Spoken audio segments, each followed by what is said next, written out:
Elle est devenue complètement obsédée par son énorme talent, et se penche pour le remercier chaque nuit. L'histoire raconte la vie d'un jeune homme nommé Zenos, un guérisseur qui réside dans le royaume de Erdset, connu depuis des temps immémoriaux comme la cité des guérisseurs. Cependant, il n'a pas suivi sa formation à l'hôpital royal et ne possède aucune licence pour exercer sa profession. Zenos travaille donc en secret, soignant les gens pour de modestes honoraires afin de gagner sa vie. Il cohabite avec une jeune femme prénommée Lily, qui semble issue d'une famille fortunée et aspire à devenir la future épouse de Zenos, malgré son apparence plutôt misérable et son statut social très bas. Pendant que Zenos était en visite à domicile, Lily préparait le dîner lorsqu'elle découvrit une jeune fille nommée Zofia venue consulter Zenos. Elle lui expliqua qu'il était en déplacement chez l'un de ses patients et qu'elle devrait patienter jusqu'à son retour. Peu de temps après, une autre jeune femme, Linga, arriva, et Lily lui fit savoir qu'il n'était pas présent. En entrant dans la salle d'attente, elle fut surprise de voir Zofia, qui lui conseilla de rentrer chez elle pendant qu'elle l'attendait là. Mais Linga insista pour rester. Quelque temps plus tard, Loi rentra à la maison et Lily lui annonça qu'il n'était pas là et qu'elle devrait rejoindre les autres après avoir réparé la porte qu'elle avait cassée en entrant. Lily continua de cuisiner et leur dit qu'elle dînerait lorsque Zenos serait de retour, puis elle se souvint qu'elle devait retirer le linge de l'étendage, alors elle leur demanda de surveiller la marmite qui bouillait sur le feu. Après son départ, Loi et Linga finirent par s'approcher de la marmite pour goûter la nourriture, et Loi fut surprise par sa saveur exquise, si bien qu'elles ne purent s'arrêter de manger. Pendant ce temps, Lily ramassait les vêtements dehors quand elle eut soudainement envie de faire une pause.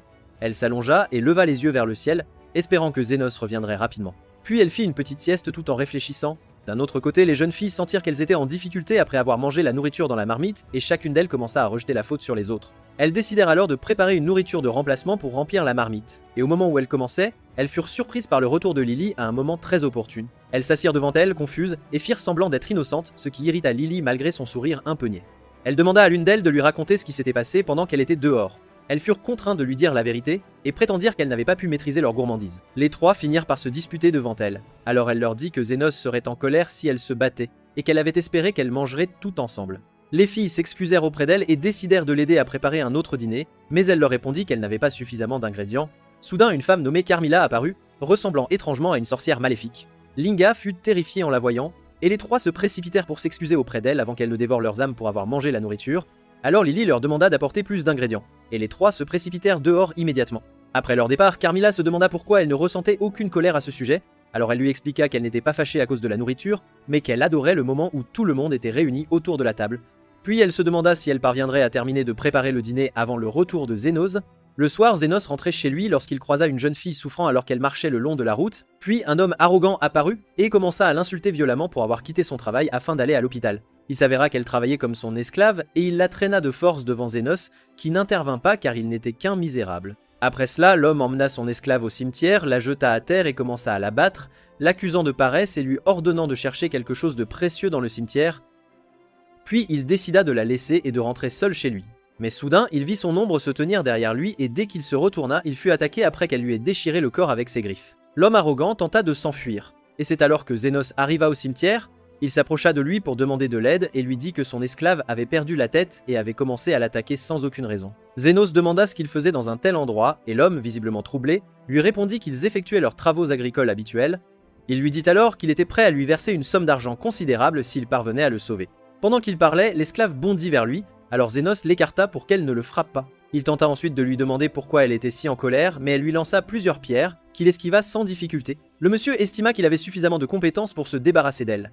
Mais lorsqu'il demanda à Zenos de le faire, Zenos refusa et lui expliqua que l'effusion de sang n'était pas son métier et qu'il s'efforçait de sauver des vies humaines autant que possible en tant que guérisseur. Alors l'esclave lui lança un gros rocher, et il utilisa son pouvoir pour le détruire avant qu'il ne l'atteigne. Le maître arrogant fut surpris par sa force. Comme les guérisseurs ne sont normalement pas doués au combat, Zenos remarqua que l'esclave était plus rapide que la normale et continua d'esquiver et de contrer ses attaques jusqu'à ce qu'il soit contraint de la repousser. Finalement, son maître arrogant tomba à terre après qu'un haut mur se soit effondré directement sur lui. Après cela, Zenos se dirigea vers l'esclave pour l'aider à se relever après qu'elle ait subi de graves blessures. Lorsqu'il lui tendit la main, elle le mordit, alors il utilisa son autre main pour la soigner après avoir réalisé qu'un esprit l'avait possédée en raison de sa présence dans les tombes. Elle perdit rapidement connaissance après qu'il eut utilisé sa magie de guérison. Pendant ce temps, son maître fut choqué en voyant la capacité de Zenos à soigner les blessures en un laps de temps très court. Et quand il lui demanda de le sauver, Zenos le regarda avec mépris et lui dit que ses heures de travail étaient terminées et qu'il devrait être le payer davantage s'il insistait pour recevoir un traitement immédiatement au lieu d'attendre le lendemain. L'homme lui donna l'argent immédiatement, mais Zenos lui dit que ce n'était pas suffisant, même s'il lui avait donné plus que le coût de n'importe quel autre guérisseur. Et il lui expliqua qu'il était un guérisseur sans licence, travaillant en secret, un travail similaire à celui de pilleur de tombes, car les deux professions étaient illégales. Alors Zénos décida de prendre son esclave pour couvrir la différence de prix, et l'homme n'y vit aucun inconvénient. Dès qu'il l'eut soigné, Zénos obtint un document de propriété, et l'homme partit discrètement tandis que Zénos s'assit, attendant que l'esclave reprenne connaissance. Après un certain temps, l'esclave se réveilla et fut surprise de voir Zénos à ses côtés. Il lui expliqua qu'il était son nouveau maître après l'avoir acheté à son précédent propriétaire. Quand il lui demanda son nom, elle lui répondit qu'elle s'appelait Til. Elle fut choquée lorsqu'il lui demanda d'enlever ses vêtements et lui dit qu'il voulait vérifier sa blessure. Quand il se déshabilla, Zénos découvrit qu'elle souffrait d'un calcul biliaire, ce qui lui causait de fortes douleurs abdominales. En plus d'un jaunissement de sa peau, il décida de la soigner et réussit à retirer la pierre de son corps sans aucune difficulté. Tandis que Til était surprise qu'il ait fait cela sans utiliser de magie, il lui expliqua que n'importe quel guérisseur pouvait le faire. Elle lui exprima sa gratitude pour l'avoir sauvé. Mais il lui répondit que les remerciements ne lui suffisaient pas et qu'il voulait qu'elle lui donne quelque chose d'une valeur équivalente. « Que voulez-vous dire par là ?» Il lui montra ensuite une image d'un objet et lui demanda de le trouver pour lui. Til commença immédiatement à chercher, et il s'avéra qu'il recherchait un type d'herbe bien spécifique après qu'elle l'ait trouvé. Til se demanda si c'était vraiment tout ce qu'il voulait, et il lui dit qu'elle avait fait son travail et qu'elle ne lui devait plus rien, car il n'aurait pas été capable de trouver ces herbes par lui-même. Il déchira ensuite son contrat pour la libérer et lui dit qu'elle pouvait aller où elle voulait. Til n'arrivait pas à croire qu'elle était libre et réalisa qu'elle n'avait nulle part où aller, alors elle décida de passer sa vie à découvrir l'endroit et lui dit qu'elle reviendrait pour lui raconter. Après cela, Zénos rentra chez lui et Lily le salua pour lui dire que le dîner n'était pas encore terminé. Mais il fut surpris de voir que les autres étaient toujours chez lui tard dans la nuit et avaient apporté de nombreux ingrédients. Puis il entra dans sa chambre et Carmilla réalisa, d'après ses expressions faciales, que quelque chose d'excitant lui était arrivé dehors et qu'elle sentait la présence d'une nouvelle jeune femme qui allait entrer dans sa vie. Zénos se souvint du moment où le chef de son ancienne équipe, Aston, l'avait renvoyé pour être un guérisseur inutile et pour avoir utilisé une magie suspecte afin de soigner les blessés, ce qui risquait de ternir la réputation de l'équipe devant les nobles et les rois. Il lui donna une pièce d'or en guise de récompense, une somme que quelqu'un d'aussi humble que lui n'aurait jamais osé espérer obtenir. Zénos fut choqué à ce moment-là car il pensait qu'ils étaient tous comme une famille et des amis, et que l'équipe était devenue plus forte grâce à ses efforts, mais Aston se moqua de lui et lui dit de ne pas s'attribuer le mérite, le traitant de fou d'avoir cru qu'ils étaient amis parce qu'il avait accepté de rejoindre l'équipe. Il lui expliqua qu'il n'hésitait pas à utiliser les pauvres comme des pions et à s'en débarrasser après avoir obtenu ce qu'il désirait. Avant de partir, Aston lui ordonna de garder le silence et de ne dire à personne qu'il avait été membre de l'équipe. Zénos s'en alla discrètement après avoir compris qu'il lui avait donné la pièce d'or pour le faire taire. Sur son chemin, il croisa Lily, qui était attaquée par l'un des voleurs. Lily tenta de s'échapper, mais l'un d'eux lui tira une flèche dans la jambe. Alors qu'elle luttait pour résister et ne pas les laisser l'attraper, le voleur la poignarda pour l'empêcher de bouger, et son chef le réprimanda. Zénos remarqua l'agitation à proximité et alla y jeter un œil. Il fut choqué de découvrir que les voleurs avaient poignardé une enfant. Ils lui dirent de ne pas intervenir car elle était leur propriété. Alors Zénos décida de l'acheter en échange de la pièce d'or. Les voleurs acceptèrent l'accord et partirent discrètement.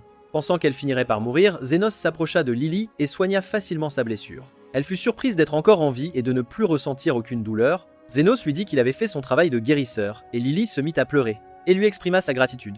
Puis elle se sentit coupable qu'il se soit donné la peine de payer de l'argent pour elle. Alors il lui dit que cela ne le dérangeait pas, tout en pensant en lui-même qu'il n'avait de toute façon aucune intention de conserver la compensation d'Aston. Lily voulut en savoir plus sur lui, alors il lui dit son nom et qu'il était un guérisseur sans licence qui travaillait en secret et avait appris toutes ses compétences de guérison par lui-même. Quand il lui demanda où elle vivait, elle lui répondit qu'elle n'avait pas de foyer, alors il décida de l'emmener avec lui pour lui acheter des vêtements et manger. Après cela, Lily s'assit et savoura son repas pendant que Zénos réfléchissait à la manière de gérer la situation. Comme il était fauché et ne pouvait pas se permettre de payer le dîner, il commença alors à penser à l'endroit où emmener Lily et décida que l'orphelinat n'était pas la meilleure option.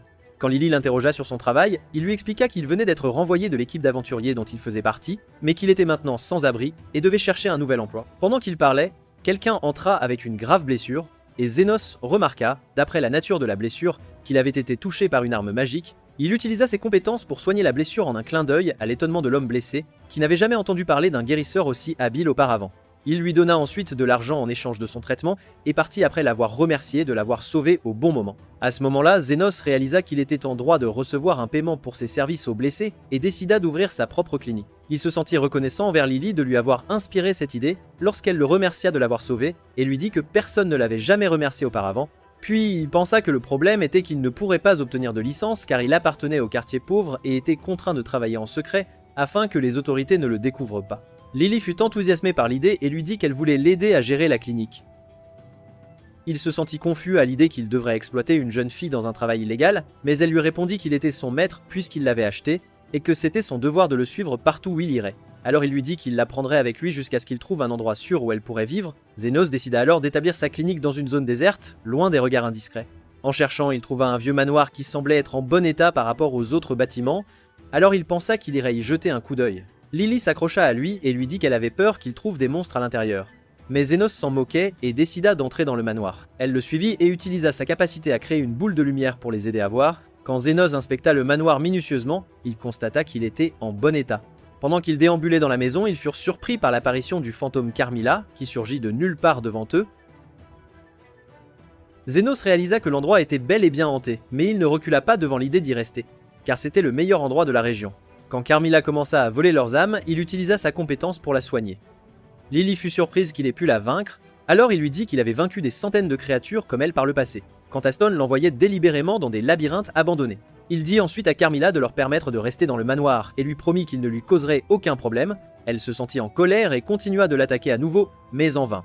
Elle invoqua ses partisans pour les détruire, et Zénos réalisa qu'il devait utiliser la force. Carmilla fut choquée lorsqu'il extermina ses partisans après avoir utilisé un niveau de magie de guérison supérieur. Quand elle l'interrogea sur son identité, il lui répondit qu'il n'était qu'un guérisseur travaillant en secret et qu'il avait besoin d'une salle de traitement et d'une chambre. Elle leur permit d'utiliser le rez-de-chaussée et leur dit que le premier étage était le sien, et le sien seulement. Le lendemain, Lily s'ennuyait pendant que Zénos nettoyait et rangeait l'endroit pour qu'il ressemble à une véritable clinique. Elle suggéra qu'ils commencent à faire de la publicité pour leur clinique, mais Zénos pensa que cela pourrait les exposer aux autorités royales. En même temps, Lily estimait qu'il n'aurait aucun client tant qu'il ne ferait pas la promotion de l'ouverture de la clinique, mais bientôt, le premier client de la clinique entra, et Lily le reconnut comme la personne qu'ils avaient rencontrée au restaurant. Zénos lui dit qu'il l'avait attendu, car les personnes souffrant de brûlures par balle magique n'étaient pas le genre de personnes à se rendre à l'hôpital royal. L'homme lui dit qu'il s'appelait Zonde et lui demanda d'examiner sa sœur Zofia, qui avait été blessée au bras par un tir. Dès qu'il la regarda, Zénos vit qu'elle avait été touchée par une balle magique contenant un poison spécial qui avait provoqué la décomposition des tissus de son bras. Zofia fut étonnée qu'il puisse l'examiner avec seulement ses yeux. Alors il lui expliqua qu'il avait été utilisé comme cobaye par le passé pour produire ce type de balle. Zofia fut attristée quand il lui dit qu'il devait lui amputer le bras avant que le poison ne se propage dans tout son corps. Ils furent choqués lorsque Zénos leur annonça que l'opération coûterait 1 million de yens. Zofia fut impressionnée par son audace à demander une somme aussi importante à une figure aussi éminente qu'elle. C'est alors que Zénos réalisa qu'elle était l'une des 3 chefs de bidonville qui volaient les marchands corrompus et donnaient l'argent aux pauvres. Elle lui demanda ensuite de lui donner une raison convaincante pour facturer une somme aussi élevée pour simplement amputer un bras. Il lui répondit qu'il n'allait pas seulement amputer le bras, mais qu'il devrait également en créer un nouveau, ce qui représentait un travail épuisant pour lui. Il se tint ensuite devant elle et lui dit qu'il avait décidé de ne plus travailler gratuitement et qu'il ne se soucierait pas du statut social de ses clients. Zofia fut stupéfaite à l'idée qu'il puisse faire pousser un nouveau bras, car aucun autre guérisseur ne pouvait faire cela. Mais avec le temps, Zénos réussit à faire pousser un nouveau bras pour elle, et il se sentit rapidement épuisé d'avoir consommé une grande quantité de magie, à l'étonnement de Zofia. Puis Zonde fut surpris de voir Carmilla apparaître au-dessus du mur, alors il leur dit qu'elle était sa colocataire, et que bien qu'elle semblât assoiffée de sang, elle était en réalité très gentille. Cela impressionna Zofia qui décida de lui envoyer ses partisans pour qu'il les soigne et n'hésita pas à lui donner l'argent qu'il demandait. Les jours passèrent, Lily était heureuse que la clinique soit devenue très connue et que de nombreux clients leur rendaient visite grâce à Zofia. Elle se demanda ensuite pourquoi les hommes lézards étaient blessés à plusieurs reprises. Et il répondit qu'il y avait 3 types d'humanoïdes en conflit constant, et qu'il y avait toujours une dispute entre eux. Pendant qu'il parlait, un groupe de loups-garous accompagné de leur chef Linga fit irruption dans la clinique. Linga exprima son agacement face aux hommes lézards qui lui causaient constamment des problèmes, car c'était lui qui les soignait. Après avoir réalisé qu'il était un guérisseur habile, elle décida de se débarrasser de lui afin que les hommes lézards n'aient personne pour les soigner. Il lui dit qu'il n'était qu'un guérisseur travaillant en secret et qu'il n'avait ni certificat ni licence, mais elle ne l'écouta pas. Dès qu'elle prit sa hache et se précipita vers lui, elle fut choquée lorsqu'il utilisa une barrière protectrice pour l'arrêter. Il demanda ensuite à Lily de se cacher dans la chambre. Elle ordonna à ses partisans de l'attaquer, mais aucun d'eux ne put lui faire de mal, ce qui la mit encore plus en colère, et elle leur ordonna de détruire le palais. Dès qu'ils commencèrent à détruire le mobilier, Carmilla apparut de nulle part et était sur le point de les anéantir tous. Mais Zénos l'arrêta et lui dit qu'ils avaient détruit sa partie du palais, le rez-de-chaussée, et malgré cela, il ne voulait pas les détruire. Elle décida de retourner à son étage discrètement lorsqu'elle réalisa qu'il avait raison. Tandis que Linga était choquée par l'idée qu'il coexistait en harmonie avec un fantôme, elle n'eut d'autre choix que de s'excuser auprès de lui et de le supplier d'épargner sa vie. Elle lui expliqua que les loups-garous craignent naturellement les êtres supérieurs à eux-mêmes, tels que les fantômes et les vampires, et ce qui la terrifiait, c'était qu'il en contrôlait un. Il lui dit qu'il ne contrôlait pas Carmilla, mais elle ne l'écouta pas et ordonna à ses partisans de s'incliner devant lui. Un mois plus tard, l'un des partisans de loi vint le voir et lui dit qu'elle voulait lui parler. Zenos finit par rencontrer les chefs des 3 bidonvilles et il devient ses clients après que sa réputation se soit répandue parmi eux grâce à son habileté. Zenos était curieux de demander aux partisans si son chef était le genre de personne qui pouvait lui parler, alors il lui répondit qu'elle possédait à la fois sagesse et charisme. Quand Zenos pensa qu'elle n'était pas venue le voir elle-même, il lui expliqua qu'il ne ferait pas venir la chef dans un endroit fréquenté par les hommes lézards et les loups-garous, et qu'elle souffrait d'une douleur si intense qu'elle était incapable de bouger. Zenos décida de l'accompagner chez elle pour l'examiner lui-même.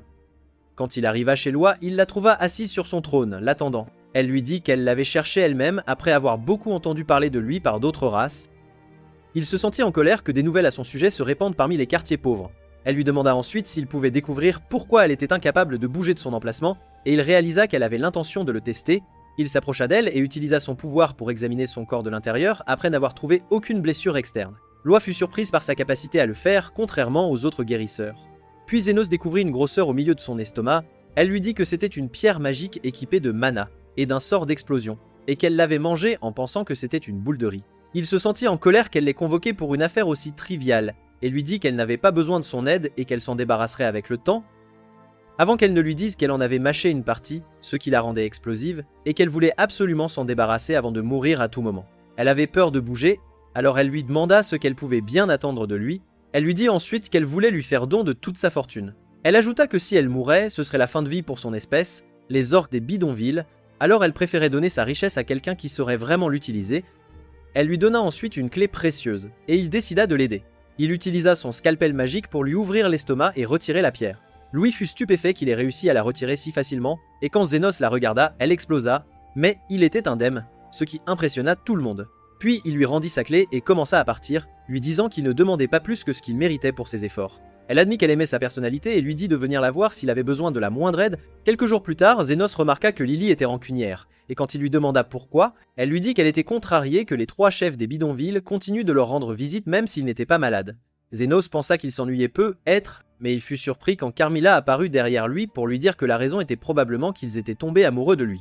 Il ne se souciait guère de ce qu'elle disait, et lui dit qu'il n'était qu'un simple guérisseur sans licence, sans rien de vraiment spécial à son sujet. Elle dit qu'elle avait découvert cela après avoir observé la façon dont il le regardait. Elle dit sarcastiquement que ce n'était qu'une question de temps avant que les 3 factions ne commencent une guerre pour lui, tandis que Lily se sentait frustrée parce qu'elle n'était qu'une enfant et pas aussi attirante qu'eux, et qu'elle ne pouvait rien y faire. À midi, Zenos fut surpris par leur arrivée et ils lui dirent que chacun d'eux avait l'intention de faire la guerre aux autres factions et l'invitèrent à rejoindre la leur. Zenos se sentit piégé car il était indirectement impliqué dans cette affaire, tandis que Carmilla continuait de le presser, disant que la ville subirait de lourdes pertes en vies humaines à cause de lui. Quand le moment de la bataille arriva, les 3 factions se rassemblèrent et les 3 chefs se préparèrent à se déchirer mutuellement, mais ils furent bientôt surpris par la présence de Zenos et Lily, qui leur dit qu'ils n'étaient pas venus pour arrêter le combat, connaissant parfaitement les rancunes qu'ils nourrissaient les uns envers les autres, et leur demanda de se battre jusqu'à ce qu'ils satisfassent leurs désirs refoulés. Ils furent satisfaits de son approbation et décidèrent de se battre à mort. Le vainqueur serait celui qui quitterait l'arène vivant. Zofia attaqua Linga, mais elle réussit à l'esquiver à temps. Puis Loui intervint pour la surprendre par derrière, mais elle était consciente de ses mouvements. Les 3 continuèrent à se battre jusqu'à ce qu'une guerre majeure éclate entre leurs partisans des 3 factions. La bataille continua jusqu'au coucher du soleil, quand ils furent tous surpris de constater qu'ils étaient toujours debout et qu'aucun d'eux n'était tombé. Même les chefs réalisèrent la même chose. Zenos leur dit qu'il n'était pas venu pour arrêter les combats, mais cela ne signifiait pas qu'il interviendrait pour les soigner tous car ils étaient ses patients. Les 3 réalisèrent à quel point ils avaient été stupides, car il avait travaillé en secret tout ce temps, tandis que Linga était stupéfaite qu'il y ait un guérisseur capable de soigner tant de personnes en même temps. Alors tout le monde réalisa que les combats ne finiraient jamais ainsi, et qu'ils continueraient à se battre. Zenos leur dit qu'il continuerait à les soigner tant qu'ils se battraient et qu'il recevrait une lourde somme, proportionnelle à l'effort qu'il mettrait à les soigner.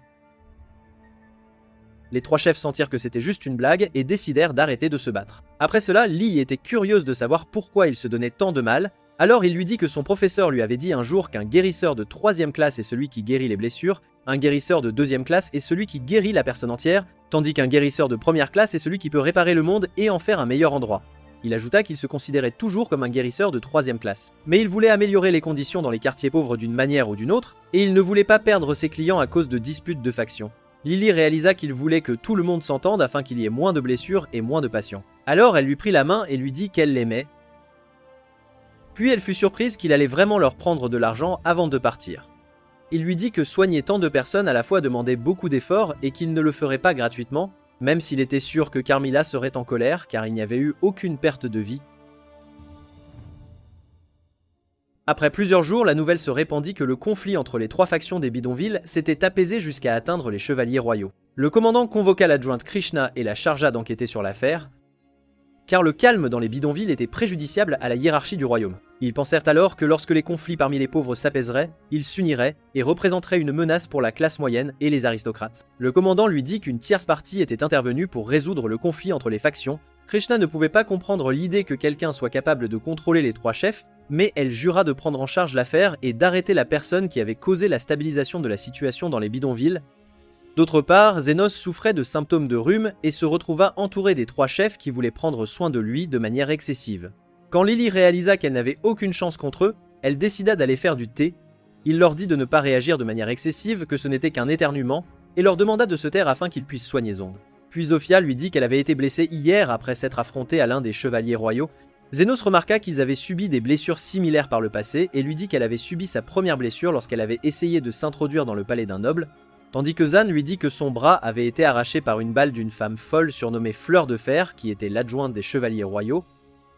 Carmilla le prévint sarcastiquement de ne pas essayer d'attirer son attention comme il l'avait fait avec les autres, de peur que la situation ne devienne dangereuse. Il pensa que c'était impossible, car il n'y avait aucune raison pour les chevaliers royaux de se soucier d'un guérisseur secret inutile comme lui. Après cela, Lily prépara le déjeuner pour eux tous, et ils s'assirent pour manger ensemble, tandis que Carmilla décida de monter dans sa chambre à l'étage et dit à Zenos qu'il était probablement la seule personne dans toute la capitale royale capable d'unir les chefs des bidonvilles. Zenos espérait que cela n'entraînerait pas l'arrivée de visiteurs ennuyeux à sa clinique un jour. Le soir, Krishna arriva incognito dans les bidonvilles et fut surprise de voir tout le monde s'entendre. Elle alla demander à l'un d'eux ce qui se passait, mais il refusa de lui parler car il ne l'avait jamais vu auparavant, et la personne responsable de la stabilisation de la situation ne voulait pas trop se faire remarquer.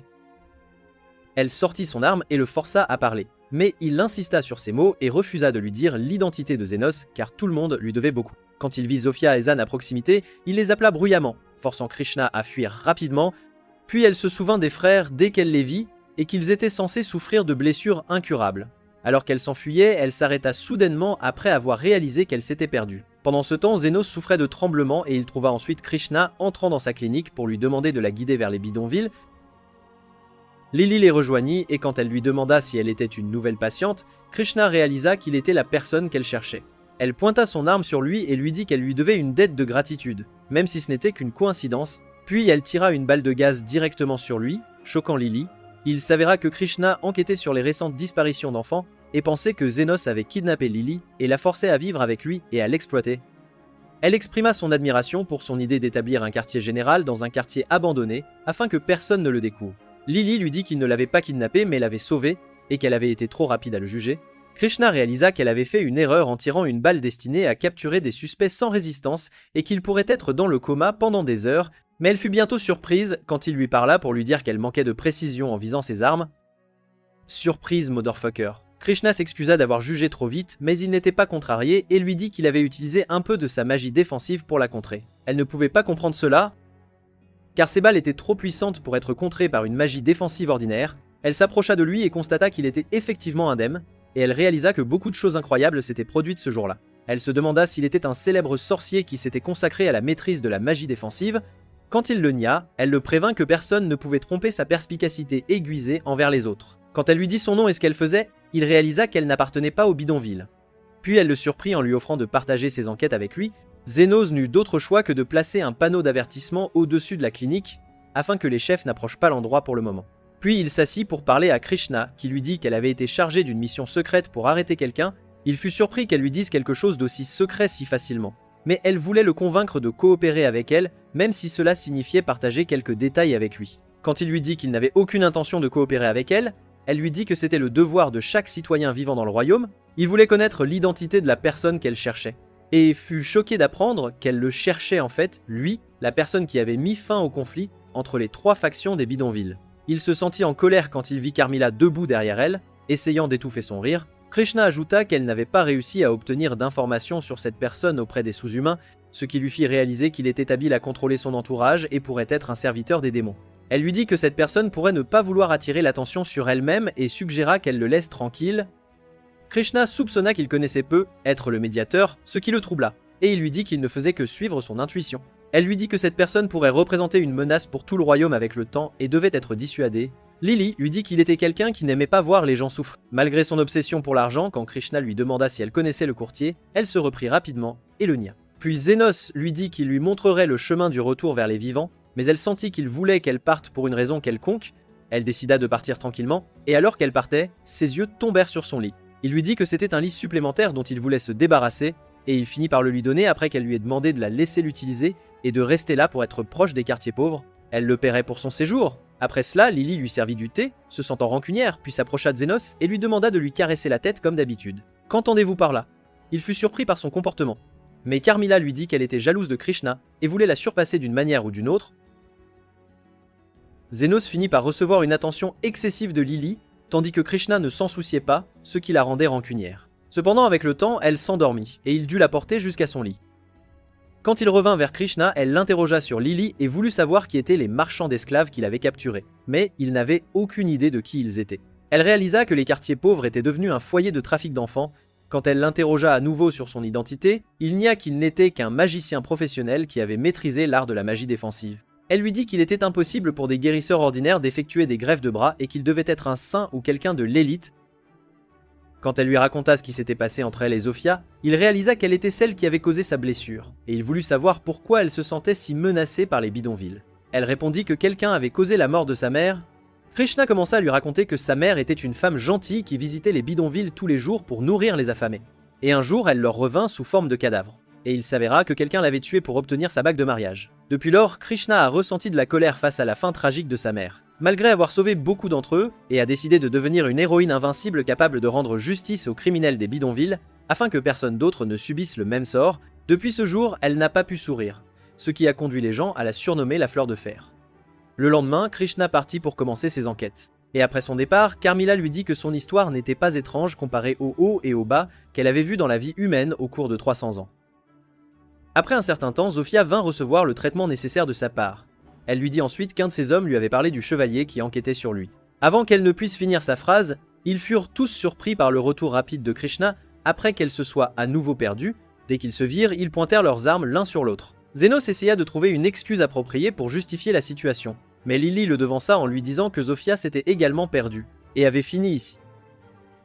Krishna trouva que cela semblait quelque peu logique, et devina que le médiateur était celui qui l'avait aidé à se remettre de sa blessure au bras, et qu'il prévoyait de rallier des criminels des bidonvilles à sa cause. Afin d'éliminer toute menace pour les innocents, Zofia se moqua d'elle et lui dit que les criminels étaient partout, surtout après avoir entendu que les chevaliers enquêtaient sur une affaire de trafic d'enfants, et que les enlèvements étaient dirigés par l'un des nobles. Krishna ne pouvait pas comprendre ce qu'elle disait, et lui dit que les enlèvements étaient centrés ici.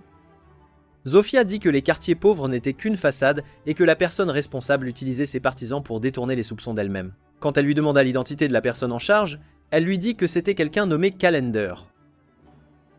Krishna sentit que c'était une fausse affirmation, car cette personne était un bienfaiteur, qui cherchait à éduquer et à aider les orphelins tout le temps. Zofia se moqua d'elle et lui dit que sa vision superficielle des autres était ce qui la rendait si facilement trompée. Contrairement au médiateur qui n'avait pas porté de jugement sur eux, elle ajouta que tout ce que le médiateur avait fait était de leur sauver la vie quand ils en avaient besoin et qu'il pourrait être prêt à la sauver aussi si elle était en danger, parce qu'il n'était pas comme elle. À ce moment-là, Zenos se tint directement devant Krishna et décida de tout lui avouer, lui disant qu'il était le médiateur qu'elle cherchait. Krishna ne le crut pas, sachant que le médiateur était habile en magie de guérison, tandis qu'il était habile en magie défensive, et qu'il était impossible d'être habile dans les deux. Il lui dit qu'il n'était pas habile dans les deux, mais qu'il pouvait utiliser une partie des deux de certaines manières, car les deux types étaient similaires en fonction. Krishna n'était pas sûr s'il était le médiateur ou non, mais elle décida de commencer à chercher un autre endroit pour travailler puisqu'il avait pris le parti des demi-humains. Après son départ, Lily constata qu'elle se dirigeait dans la direction opposée des vivants. Krishna alla ensuite rendre visite à Calendar et l'interrogea sur les voleurs qui avaient récemment commencé à apparaître dans la région. Il lui parla de la bande d'hommes lézards, alors elle lui demanda d'être plus prudent quant à sa sécurité dans la période à venir. Elle lui dit ensuite qu'elle allait maintenant effectuer une évaluation de la sécurité de son palais au moyen d'une inspection surprise. Contrairement aux attentes, Calendar ne s'y opposa pas. Après qu'il l'ait emmenée faire le tour du palais, elle sentit que son palais était exempt de tout soupçon et que sa présence là-bas était une perte de temps. Elle lui demanda ensuite si elle pouvait utiliser la salle de bain avant de partir. En chemin, elle fut intriguée par le fait qu'il avait un grand nombre de gardes et que l'entrée arrière en avait beaucoup plus que l'entrée principale. En chemin, elle remarqua quelque chose qui ressemblait à un puits.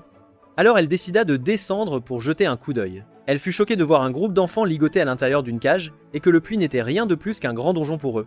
Elle s'approcha d'eux et leur dit qu'elle les libérerait. Mais elle finit rapidement par tomber au sol après que Calendar l'ait abattue d'une balle magique provenant du pistolet qu'elle avait laissé à l'entrée principale. Il exprima ensuite son mécontentement face à l'ingérence de Farah dans les affaires de nobles comme lui et lui dit que son travail était de rester silencieuse et de maintenir le public sous contrôle.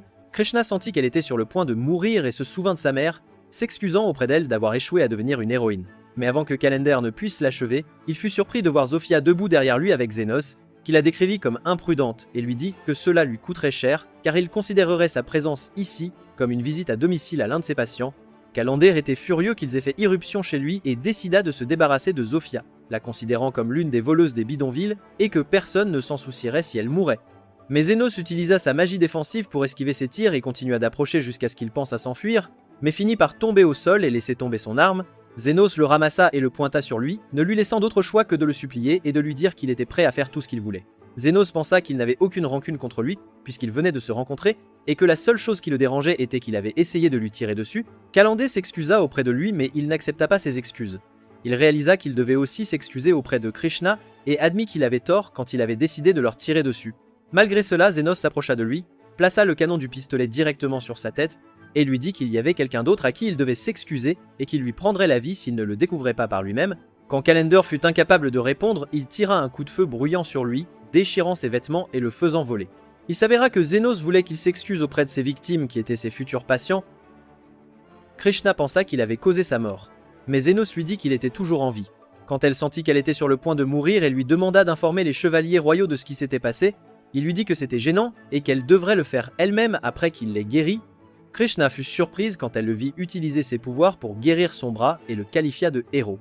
Il lui dit qu'il n'était pas si important et qu'il n'était qu'un guérisseur secret travaillant dans l'ombre. Elle réalisa qu'il était honnête quand il lui révéla son identité. Après avoir guéri son bras, il lui dit qu'elle était la vraie héroïne aux yeux de tous car elle avait pris l'initiative et découvert la vérité elle-même. Elle prit confiance et dit aux enfants qu'elle les sauverait. Elle réalisa alors qu'elle avait toujours perçu sa mère comme une victime pitoyable, une âme en peine, mais au fond, pour quelqu'un, elle représentait une véritable héroïne. Elle se mit à pleurer, les larmes aux yeux, et lui confia qu'elle était son héroïne, surtout ce soir-là. Zofia, sans perdre un instant, amena ses hommes pour secourir les enfants et les sortir du puits, et alors qu'elle s'apprêtait à partir avec Zenos, juste avant l'arrivée des chevaliers, Krishna se tourna vers lui pour lui demander la raison de son geste, pourquoi il l'avait sauvée. Il lui répondit que c'était un peu comme régler des factures impayées car elle n'avait pas encore réglé son séjour chez lui, et il ne pouvait absolument pas la laisser mourir avant d'avoir perçu son dû, ses honoraires et ses frais médicaux. Il fut surpris de la voir sourire, une première depuis bien longtemps. Quelques jours plus tard, Zenos faisait ses courses avec Lily, et en passant devant un certain endroit, il se souvint y avoir été assis seul autrefois, et d'avoir vu Aston l'approcher pour le convaincre de rejoindre sa bande. Après avoir réalisé qu'il était sans abri, il lui dit que les gens des quartiers pauvres ne pouvaient pas devenir aventuriers, mais Aston insista pour le recruter. Et quand il lui demanda ce qu'il savait faire, découvrant qu'il n'était bon qu'en magie de guérison, il faillit éclater de rire. Mais il lui dit qu'il n'attendait pas grand-chose de lui en termes de force, et qu'il cherchait juste quelqu'un pour être son serviteur. Après cela, Astin prenait l'initiative dans les combats contre les monstres, tandis que Zenos s'occupait de soigner ses blessures. Avec le temps, Astin finit par estimer que Zenos était inutile, juste un fardeau sur ses épaules, alors il décida de le renvoyer du groupe et de lui donner une compensation appropriée pour quelqu'un de son genre. Actuellement, Astin et son équipe partirent explorer un labyrinthe assez éloigné afin de gagner les faveurs de l'un des 7 grands nobles. Ils n'étaient pas préparés à 100% pour mener à bien cette mission, mais ils s'aventurèrent tout de même dans le labyrinthe et rencontrèrent un groupe de monstres sauvages sur leur chemin. Quand Aston les attaqua, il fut brûlé au bras. Alors André tenta de le soutenir avec un sort d'attaque magique, mais il ne put le préparer à temps, alors il cria à Gil d'utiliser son sort de protection sur lui. Gil, confus, lui dit que le sort ne fonctionnait pas, même s'il l'avait déjà lancé. Aston sentit que tous ses compagnons étaient inutiles et commença à envisager de les expulser. Puis il réalisa qu'il n'avait d'autre choix que de battre en retraite. À leur retour, il commença à les réprimander, et Andrés lui rétorqua qu'il n'avait rien fait de remarquable non plus. Gil réalisa alors que Zenos était le véritable responsable du succès de leur mission d'aventurier, car il les avait soignés sans relâche. Mais Aston refusa d'admettre cette vérité et songea à engager un autre guérisseur, d'un rang supérieur au sien. 10 jours plus tard, il recruta une guérisseuse nommée Eumen et retourna avec ses compagnons au labyrinthe. Il lui demanda de prouver qu'elle était digne de rejoindre son équipe, et elle lui dit de ne pas baisser ses attentes, car elle avait l'habitude de soigner les gens dans la capitale royale et possédait juste une licence d'aventurière. Elle ajouta que la raison pour laquelle elle les avait rejoints était qu'elle voulait savoir comment ils parvenaient à sortir de leur bataille sans une seule égratignure, et elle se demandait pourquoi ils avaient besoin du soutien d'une guérisseuse médiocre comme elle. Il se sentit confus avant de lui dire qu'il traversait diverses circonstances. Gail l'interrogea ensuite sur l'état de son amie Yuma, blessée lors de la mission précédente. Elle lui dit qu'il survivrait mais ne pourrait être plus exercé en tant qu'aventurier. Aston réalisa qu'il n'avait pas été à la hauteur des standards de l'équipe dès le début et ne se souciait pas de lui. Il lui dit ensuite qu'ils étaient sur le point d'entrer pour tuer les renards de feu à l'intérieur, car la mission exigeait d'obtenir des fourrures de renard et de les présenter à Lord Fennel pour les offrir à sa fille. Quand ils entrèrent dans le labyrinthe, ils furent surpris de constater que les renards leur avaient tendu un piège cette fois. Il les attaqua immédiatement et contraria leurs attaques enflammées. Mais malheureusement, Andrés fut gravement brûlé et devint incapable de continuer à se battre, tandis qu'Aston se sentait en colère de ne pouvoir toucher aucun renard et commença à se sentir lourd. Eumen fit de son mieux pour soigner la blessure d'Andrés, et quand Aston réalisa que leur situation était difficile, il décida de se retirer à nouveau, cette fois en blâmant la défense inutile de Gilles. Puis il entendit Eumen lui dire qu'Andrés devait aller à l'hôpital car son traitement seul ne suffisait pas à le guérir complètement. Aston refusa de l'emmener à l'hôpital et lui ordonna de s'occuper elle-même de son traitement. Elle lui dit que même les guérisseurs les plus compétents ne pourraient le soigner dans ces circonstances, car les seuls capables de le faire étaient l'élite et les saints. Aston réalisa alors qu'il avait perdu un membre important de son équipe après avoir renvoyé Zenos et qu'ils avaient subi des pertes dévastatrices à chaque bataille depuis son départ. Malgré cela, son esprit refusait de croire qu'un vaurien comme lui était le membre le plus important de l'équipe et il se convainquit qu'il réfléchissait trop. Après cela, Aston reçut un message de Fennel exprimant son mécontentement envers son équipe inutile et leur ordonnant de partir et de ne plus jamais croiser son chemin. Aston supplia l'un de ses subordonnés de le laisser lui parler directement, mais il refusa catégoriquement et leur dit que l'anniversaire de sa fille était déjà passé. Il ajouta que la déception du seigneur n'était pas seulement due à leur échec à chasser les renards, mais aussi parce qu'ils n'avaient pas admis que la tâche dépassait leurs capacités et l'avaient finalement acceptée. Aston pensa que personne ne refuserait une opportunité de se rapprocher d'un noble. Il tenta ensuite de trouver des excuses pour sauver la face et dit à ses partisans qu'il y avait un traître parmi eux, Zenos, qui avait entravé leur progression. Il se reprit alors, ayant oublié qu'il ne voulait pas mentionner son nom afin que personne ne sache qu'une personne des bidonvilles était membre de son équipe. Il supplia simplement Fennel de lui accorder une autre chance. Quand son subordonné lui demanda ce que son équipe délabrée pouvait faire, il promit de recruter de nouveaux membres. De retour au quartier général de son équipe, Aston décida de faire revenir Zenos, persuadé qu'il serait impatient de réintégrer l'équipe. Le lendemain, il se rendit dans les bidonvilles avec Gil pour le chercher, puis décida d'engager les 3 chefs pour les aider à le retrouver rapidement. Quand ils allèrent voir Zofia, elle leur dit qu'elle était occupée car elle allait chez le médecin ce jour-là. Il lui dit qu'il voulait juste connaître la localisation actuelle de Zenos, car il était censé être arrivé dans les bidonvilles il y a 2 mois. Zofia réalisa alors qu'ils étaient la bande d'idiots qui avaient chassé le guérisseur de leur groupe, et elle ne put s'empêcher d'éclater de rire. Aston se sentit en colère face à sa moquerie et faillit l'attaquer, mais se retrouva encerclé par ses hommes. Zofia lui dit alors que Zenos avait d'autres choses à faire que de s'impliquer dans les trivialités de son équipe. Quand il réalisa à quel point elle était puissante, Astin décida de partir et de ne pas perdre son temps avec elle. Il décida ensuite d'aller voir Linga, qui se moqua de lui dès qu'elle comprit que c'était lui qui avait expulsé Zenos de son équipe. Elle leur dit qu'il était trop noble et raffiné pour être associé à des insectes comme eux, et leur conseilla de faire demi-tour. Il se sentit en colère. Et puis il fut surpris par le mouvement rapide de Linga alors qu'elle lui demandait s'il voulait se battre. Il finit par quitter son fort sans obtenir aucune information utile, et son seul espoir était que Lowey accepte de coopérer avec eux, mais elle refusa après avoir appris que c'était lui qui l'avait expulsé de sa bande. Avant qu'il ne parte, elle le prévint qu'elle ne resterait pas les bras croisés si elle apprenait qu'il tentait de harceler Zenos. Astin ne pouvait croire que les 3 chefs soutenaient Zenos et se tenaient à ses côtés. Il pensa que être les noms étaient similaires et qu'ils désignaient un autre Zenos. Puis les yeux de Gaël tombèrent sur lui alors qu'il se promenait avec Lily. Quand ils allèrent le voir, Zenos fut surpris de les apercevoir. Il leur demanda pourquoi ils étaient venus ici. Et quand Gaël lui demanda de deviner, il lui dit qu'il n'était pas intéressé et continua son chemin. Austin l'arrêta et lui dit qu'il était venu le chercher pour le ramener dans la bande. Mais il fut choqué quand Zenos rejeta son offre sans réfléchir. Quand il lui demanda pourquoi, Zenos lui dit qu'il le traitait mal et qu'il ne recevait presque aucune rémunération après chaque mission, ce qui ne valait pas la peine pour lui. Cependant, il dit qu'il ne verrait pas d'inconvénient à les accompagner pour une mission si les circonstances le permettaient, en échange de 50 000 wons pour chaque sort de guérison utilisé et 1 000 de wons si les blessures étaient critiques. Astin fut surpris par le prix proposé et lui dit de ne pas être si arrogant, car il n'était qu'un humble vagabond durant leur conversation. Il découvrit qu'il était très populaire auprès de tous grâce à ses compétences. Zenos décida alors de continuer son chemin avec Lily et de ne plus perdre de temps à parler à Astin. Astin était furieux qu'il refuse de revenir dans la bande, même si c'était lui qui le lui avait proposé, et lui dit que c'était lui qui l'avait fait entrer dans la bande au départ et lui avait donné une place où se sentir chez lui. Zenos s'excusa auprès de lui et lui dit qu'il était trop tard pour revenir dans la bande. Puis il partit tranquillement. Aston n'eut d'autre choix que de l'attaquer par derrière, mais il finit par tomber au sol après que Krishna lui eut tiré un coup de feu retentissant.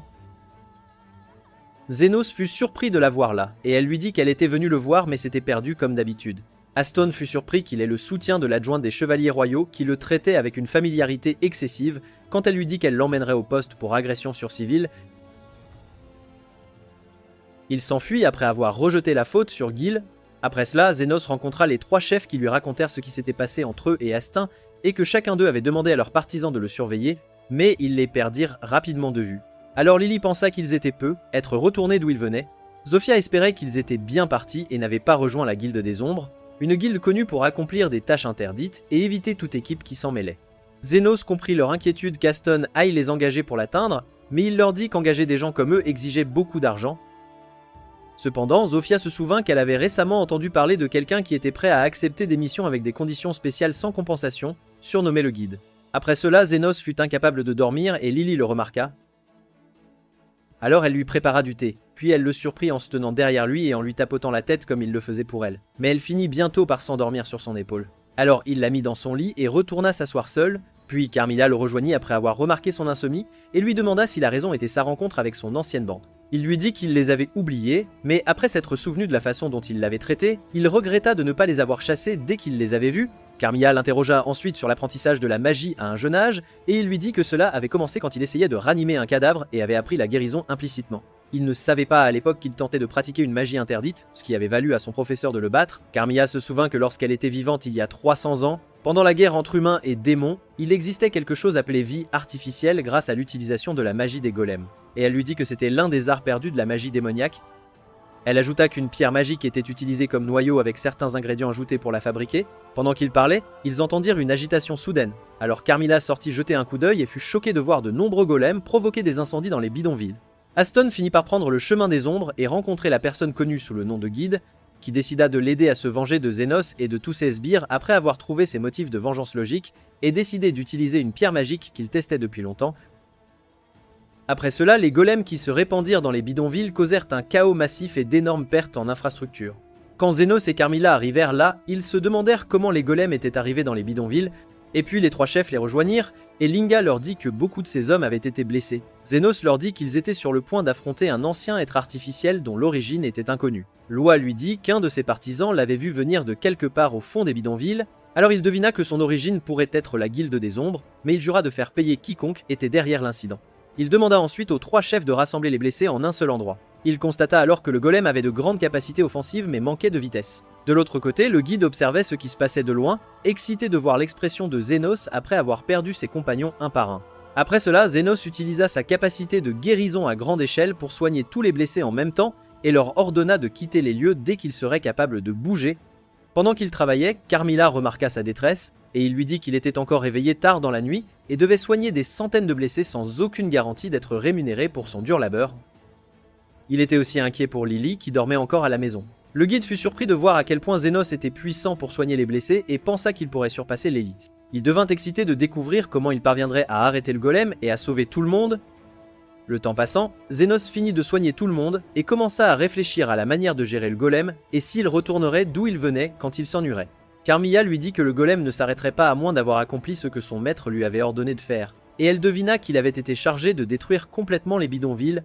Zenos se sentit frustré car il ne s'arrêterait pas de lui-même, tandis que Carmilla continuait de se demander comment quelqu'un avait obtenu une pierre magique pure et réussi à créer un golem. Elle ajouta que les pierres se trouvaient principalement dans l'extrême sud où se dressait autrefois le palais du roi démon. Zenos décida de ne pas perdre de temps à réfléchir et d'aller détruire le golem. Les 3 chefs décidèrent de l'accompagner. Quand Carmilla demanda comment le détruire, elle lui dit qu'il devait détruire la pierre magique qui formait son noyau. Il pensa qu'il ne pourrait pas vendre la pierre s'il la détruisait, mais il privilégia de sauver tout le monde. Puis les chefs l'attaquèrent tous en même temps, tandis que Zenos les soutenait avec ses capacités magiques. Pendant le combat, Zenos se rappela qu'il devait rester près d'eux pour pouvoir utiliser sa magie sur eux. Le golem continua de les attaquer et de régénérer son corps chaque fois qu'il était endommagé jusqu'à ce que Zenos réalise qu'il avait besoin d'un certain temps pour se régénérer. Alors il demanda aux filles d'attaquer ses 2 jambes en même temps. Après avoir suivi ses instructions, elles furent surprises de voir que le golem était sur le point de tomber sur un petit enfant. Zenos se précipita vers lui, mais fut incapable de l'atteindre à temps. Cependant, la chance était du côté de l'enfant, car elle fut indemne après que le golem soit tombé sur le bâtiment voisin. D'autre part, le guide fut impressionné par les capacités de Zenos et décida qu'il était temps de commencer à utiliser toute la puissance du golem. Quand Zenos examina le golem, il fut surpris de sentir un être vivant à l'intérieur, et la première chose qui lui vint à l'esprit fut qu'Astin contrôlait le golem. Il s'avéra que le guide avait fusionné la pierre magique avec Astin pour créer la vie à l'intérieur, car la pierre manquait de beaucoup de choses pour produire un nouveau noyau, et il avait réussi à convaincre Aston de fusionner la pierre en lui, car il l'aiderait à accomplir sa vengeance. Puis il fut excité de voir ce que Zénos ferait après avoir été contraint de se débarrasser de la personne qu'il avait précédemment secouru des bidonvilles pour détruire la pierre. Zénos demanda alors à ses compagnons de partir et leur dit qu'il finirait le travail lui-même. Puis il se souvint de ce que son professeur lui avait dit auparavant, que les guérisseurs ne devaient pas s'engager dans le combat afin de pouvoir se concentrer sur le soutien de leurs compagnons. Puis il trouva Carmilla sur le chemin du retour avant le lever du soleil et lui dit qu'il la suivrait dans quelques minutes. Puis il commença à parler à Aston et lui dit qu'il était étrange que quelqu'un d'aussi agaçant et égoïste que lui essaie de sauver un enfant lors de leur première rencontre, mais il se souvint de ce que Gil lui avait dit auparavant, que la raison de son obsession pour l'argent et le pouvoir était que sa jeune sœur était morte parce qu'il ne pouvait pas se permettre son traitement, et il se demanda s'il le lui avait mentionné quand il était petit. Alors il décida de le sauver, quand il vit le golem s'approcher de lui et essayer de l'attraper. Il réalisa qu'Aston était toujours en colère parce qu'il avait trouvé un nouveau lieu d'appartenance après l'avoir chassé, et il était certain qu'il était maintenant le seul sans-abri restant. Le golem commença à l'attaquer, alors il invoqua son scalpel et lui arracha les bras, puis visa son attaque directement au cœur. Après avoir détruit le golem, Aston apparut devant lui et lui dit qu'aujourd'hui serait la dernière fois qu'il verrait son visage et qu'il devrait lui ôter la vie afin de détruire la pierre magique. Pendant ce temps, le guide fut impressionné qu'il n'ait pas hésité à se débarrasser de son ancien chef, puis décida de revenir après avoir été déçu que la fin ne soit pas aussi excitante qu'il l'avait espéré. Quand il jeta un autre coup d'œil, il fut choqué par le fait que Zénos détruisait la pierre magique à l'intérieur d'Aston et guérissait son corps en même temps. Le guide fut stupéfait que Zénos soit toujours concentré sur l'utilisation de la magie de guérison, après avoir sauvé des centaines de personnes et soutenu ses compagnons pendant le combat contre le golem. Il ne pouvait pas croire que quiconque puisse faire tout cela en même temps. D'autre part, Zénos finit de restaurer le corps d'Aston après s'être débarrassé de la pierre magique, et lui dit que la vie serait meilleure sans elle, mais il ne lui permettrait pas de mourir avant de payer pour les dommages qu'il avait causés. En plus de le soigner, il devrait aussi lui dire qu'il avait aidé à faire tout cela. Il ajouta que même s'il n'était qu'un bon à rien d'inutile, il avait fait deux bonnes choses pour lui. Il l'avait sorti des bidonvilles et lui avait donné une prime de retraite qu'il avait utilisée pour sauver Lily, ce qui l'avait amené à ouvrir sa propre clinique et à changer sa vie pour le mieux. Puis Zénos détruisit le dernier morceau de la pierre magique et réussit à sauver Aston, qui reconnut enfin son pouvoir et lui demanda s'il avait accompli sa vengeance en le faisant continuer à vivre malgré la perte de tout. Il lui dit qu'il n'y avait pas pensé de cette façon. Aston eut honte car il avait vécu sa vie en exploitant les autres pour finir par être exploité lui-même. Et il sentit qu'il le méritait. Zénos fut surpris de le voir s'incliner devant lui et s'excuser pour tout ce qu'il avait fait par le passé.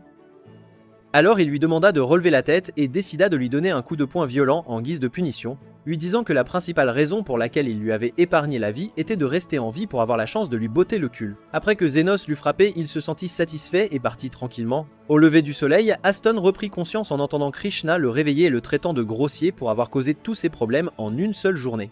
Quand il l'interrogea sur Zénos, elle lui dit qu'elle l'avait rencontré en chemin et qu'il lui avait tout raconté. Elle exprima son admiration pour une destruction de cette ampleur sans que personne ne meure, ce qui le rendrait redevable envers lui pour le reste de sa vie. Elle décida ensuite de l'arrêter pour agression et fuite devant la justice, en plus de plusieurs accusations antérieures. Elle lui a dit que Zénos avait décidé de prendre son épée et de la vendre pour compenser les dégâts qu'il avait causés.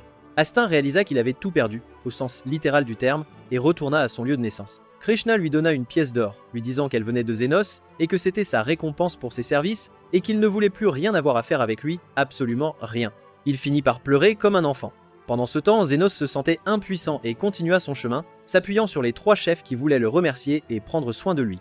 Le guide, quant à lui, décida de retourner dans l'ombre avant que son identité ne soit révélée, certain qu'il retrouverait Zénos un jour. C'est une certitude. Le lendemain, Krishna était à la clinique de Zénos et lui dit qu'elle n'avait pas pu obtenir beaucoup d'informations sur le cerveau derrière l'attaque du golem. Tout ce qu'elle savait, c'est qu'il s'agissait de quelqu'un appelé le guide, un mystérieux personnage. Néanmoins, Zénos jura qu'il lui ferait payer un jour ce qu'il avait fait. Zofia lui dit alors que le guide avait récemment commencé à visiter la guilde des ombres et était toujours seul, donc Loi sentait qu'il y avait des limites aux informations qu'il pouvait obtenir sur l'identité des membres de cette guilde des ombres. Krishna leur dit que les chevaliers royaux continueraient à le chercher, mais elle pensait qu'il ne réapparaîtrait pas de sitôt.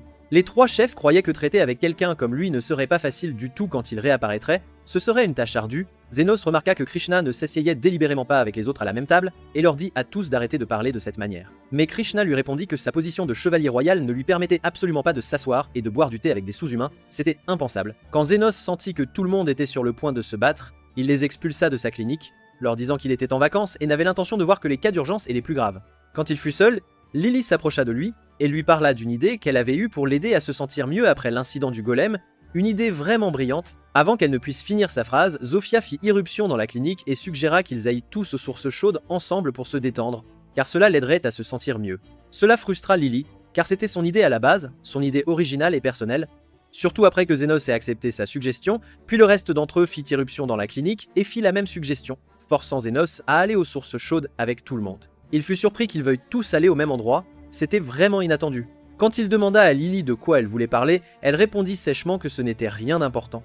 Puis il fut surpris quand Carmilla le rejoignit et dit qu'elle voulait aussi aller aux sources, l'accompagner aux sources chaudes, absolument. Quelques jours plus tard, Zenos se détendait dans son bain privé. Pensant que cela faisait longtemps qu'il n'avait pas pu avoir un peu de temps seul, même si ses plans de travailler en secret ne s'étaient pas déroulés comme il l'avait espéré. Pas du tout, puis il fut surpris quand Zofia entra dans la salle de bain. Il lui dit que c'était une salle de bain réservée aux hommes, mais elle s'en moqua, et lui dit qu'elle avait mis un panneau interdisant à quiconque d'entrer pour le moment, c'était clair.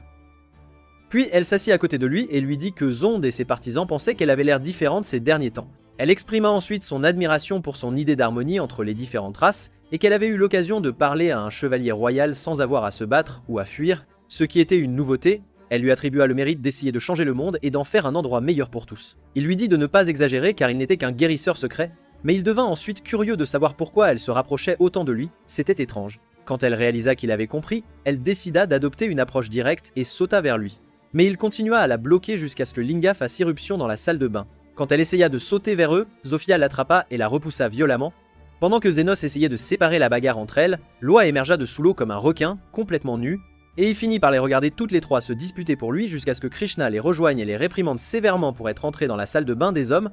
Zofia demanda sarcastiquement pourquoi elle était là, mais elle se sentit confuse et lui dit qu'elle avait confondu les salles de bain des hommes et des femmes. Zenos se sentit en colère et leur cria d'aller dans leur propre salle de bain immédiatement. Après cela, les filles allèrent à leur salle de bain désignée et tombèrent par hasard sur Human, l'ancienne thérapeute du groupe d'Aston, qui fut surprise de les voir ensemble. Quand Zofia la remarqua les fixer, elle s'excusa et détourna le regard, un peu gênée. Loa dit avec confiance qu'elle était probablement hypnotisée par son magnifique corps. D'autre part, Human écoutait Lily, assise à côté d'elle, se sentant frustrée d'elle-même et souhaitant avoir un corps sexy comme les trois chefs et Krishna, c'était son grand désir. Quand elle réalisa que quelqu'un était assis à côté d'elle, elle alla s'asseoir seule loin d'eux. Puis elle trouva Carmilla apparaissant de nulle part et lui disant de ne pas être pessimiste à propos d'elle-même. Alors qu'elle grandissait encore, pendant qu'elle parlait, elle remarqua que Carmilla semblait plus transparente que d'habitude, c'était assez frappant.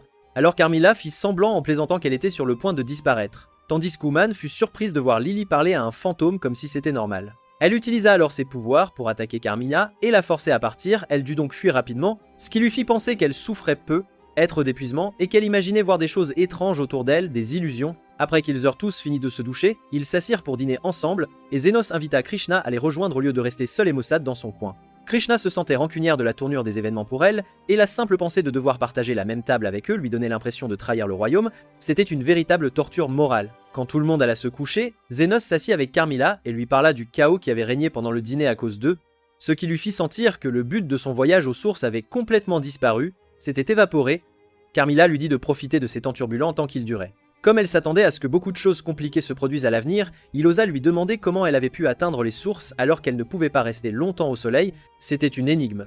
Elle répondit qu'elle était restée à l'intérieur de la canne de Lily pendant ses voyages de jour, grâce à son corps transparent quand Zenos lui demanda ce qu'elle faisait quand elle était vivante. Elle lui dit qu'elle avait oublié sa vie il y a longtemps, et il réalisa qu'elle n'aimait pas parler de son passé pour une raison ou une autre, c'était évident. Le lendemain, Yumin fut surprise par une forte explosion à l'intérieur de l'auberge et trouva une personne blessée dans la cuisine. Sa femme lui dit qu'il était allé préparer le petit déjeuner, et elle réalisa que les pierres magiques de feu appartenant aux sources avaient explosé et commença à soigner rapidement la personne blessée, avec une grande efficacité. Puis elle leur dit que tout ce qu'elle pouvait faire était des premiers secours et que l'homme blessé pourrait ne plus jamais pouvoir tenir un couteau à cause de l'état critique de son bras. Puis elle trouva Zenos les rejoignant après avoir entendu l'explosion, alors elle lui demanda de l'aider à transporter l'homme blessé à l'hôpital royal, sans tarder. Il lui dit qu'il n'avait pas besoin d'y aller, et se dirigea vers la salle à manger pour prendre le petit déjeuner avec les autres. Eumen pensa qu'il avait délibérément abandonné l'homme blessé, mais elle fut rapidement stupéfaite quand elle le vit debout devant elle, complètement indemne, c'était incroyable. Eumen réalisa que Zenos pourrait être l'un des élites, ou un saint, pour sa capacité à guérir des blessures aussi graves, sans utiliser de cercle magique. Quand elle retourna à la capitale, elle raconta à son commandant ce qui s'était passé, dans les moindres détails. Il pensa qu'il était l'un des élites, et que l'État pourrait vouloir en faire un trésor national. Quand Human lui dit son nom et décrivit ses traits, il pensa que ce n'était pas une mauvaise personne. Puisqu'il avait sauvé la vie de quelqu'un et était parti discrètement, il lui dit alors de l'enquêter davantage si elle le rencontrait à nouveau, c'était une consigne claire. Cependant, quand Eumen se souvint qu'il portait un manteau noir, cela fit changer d'avis le commandant. Il décida de le rechercher immédiatement après avoir soupçonné qu'il pourrait être un guérisseur sans licence. Quand Human lui demanda pourquoi il avait soudainement changé d'avis, il lui dit qu'il voulait maintenant le rencontrer en tant que guérisseur d'élite comme lui, c'était sa nouvelle intention. Quelques jours plus tard, Zenos fut surpris quand Zond entra dans la clinique portant le capitaine, qui avait fait semblant d'être malade afin de l'atteindre. Quand Zenos lui demanda ce qui s'était passé, il lui dit qu'il l'avait vu vomir du sang avant de perdre connaissance, c'était très alarmant, alors il lui demanda de le mettre sur le lit. Après l'avoir examiné, il constata que ses poumons étaient en mauvais état et qu'il souffrait d'une épidémie mortelle. Il demanda donc à tout le monde de s'éloigner, puis le commandant se leva du lit et exprima son admiration pour sa capacité à examiner et à diagnostiquer la maladie avec une telle précision. Il se présenta comme Baker et surprit Zenos quand il lui dit qu'il était un guérisseur d'élite à l'hôpital royal. Baker lui dit qu'il manquait de maîtrise de la magie de guérison même si sa condition était unique, car il souffrait de la maladie du poumon rouge, une affection rare. Pendant qu'ils parlaient, ils trouvèrent Eumen entrant dans la clinique et Zenos la reconnut immédiatement. Elle réprimanda Baker pour s'être délibérément rendu malade afin de rencontrer Zenos. Il lui dit qu'il n'avait pas d'autre choix et que bien qu'il ait essayé d'atténuer les effets de la maladie autant que possible, la douleur dans sa poitrine était sévère, vraiment insupportable. Zenos lui demanda ce qu'il avait fait, et il lui dit qu'il avait pris un médicament qui causait des symptômes similaires au poumon rouge, mais que son état resterait stable grâce à un antidote. Il ajouta qu'il avait fabriqué le médicament lui-même pendant ses recherches sur le développement d'un traitement pour le poumon rouge, c'était son œuvre. Zenos fut surpris d'apprendre que Baker était le médecin qui avait inventé le traitement de l'épidémie. Et Newman lui dit fièrement qu'il avait inventé des traitements pour plusieurs autres maladies, ce qui lui avait valu le rang d'élite en reconnaissance de ses efforts, c'était un grand honneur. Puis Baker confessa qu'il était excité quand il avait entendu parler d'un thérapeute d'élite portant un manteau noir, et pensa qu'il pourrait le connaître.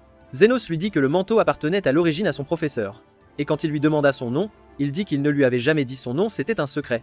Baker décida de l'impliquer dans l'affaire sur laquelle il travaillait actuellement, et lui offrit un poste à l'hôpital royal. Zenos fut surpris qu'il demande de l'aide à un étranger comme lui. Alors il lui dit que l'affaire était délicate et qu'ils avaient besoin de quelqu'un en dehors de l'organisation pour la résoudre, c'était essentiel. Puis Zenos fut surpris par l'arrivée des 3 chefs qui lui dirent qu'ils s'étaient précipités en voyant le drapeau rouge levé. Il réalisa que Carmilla l'avait levé quand elle avait senti un danger imminent.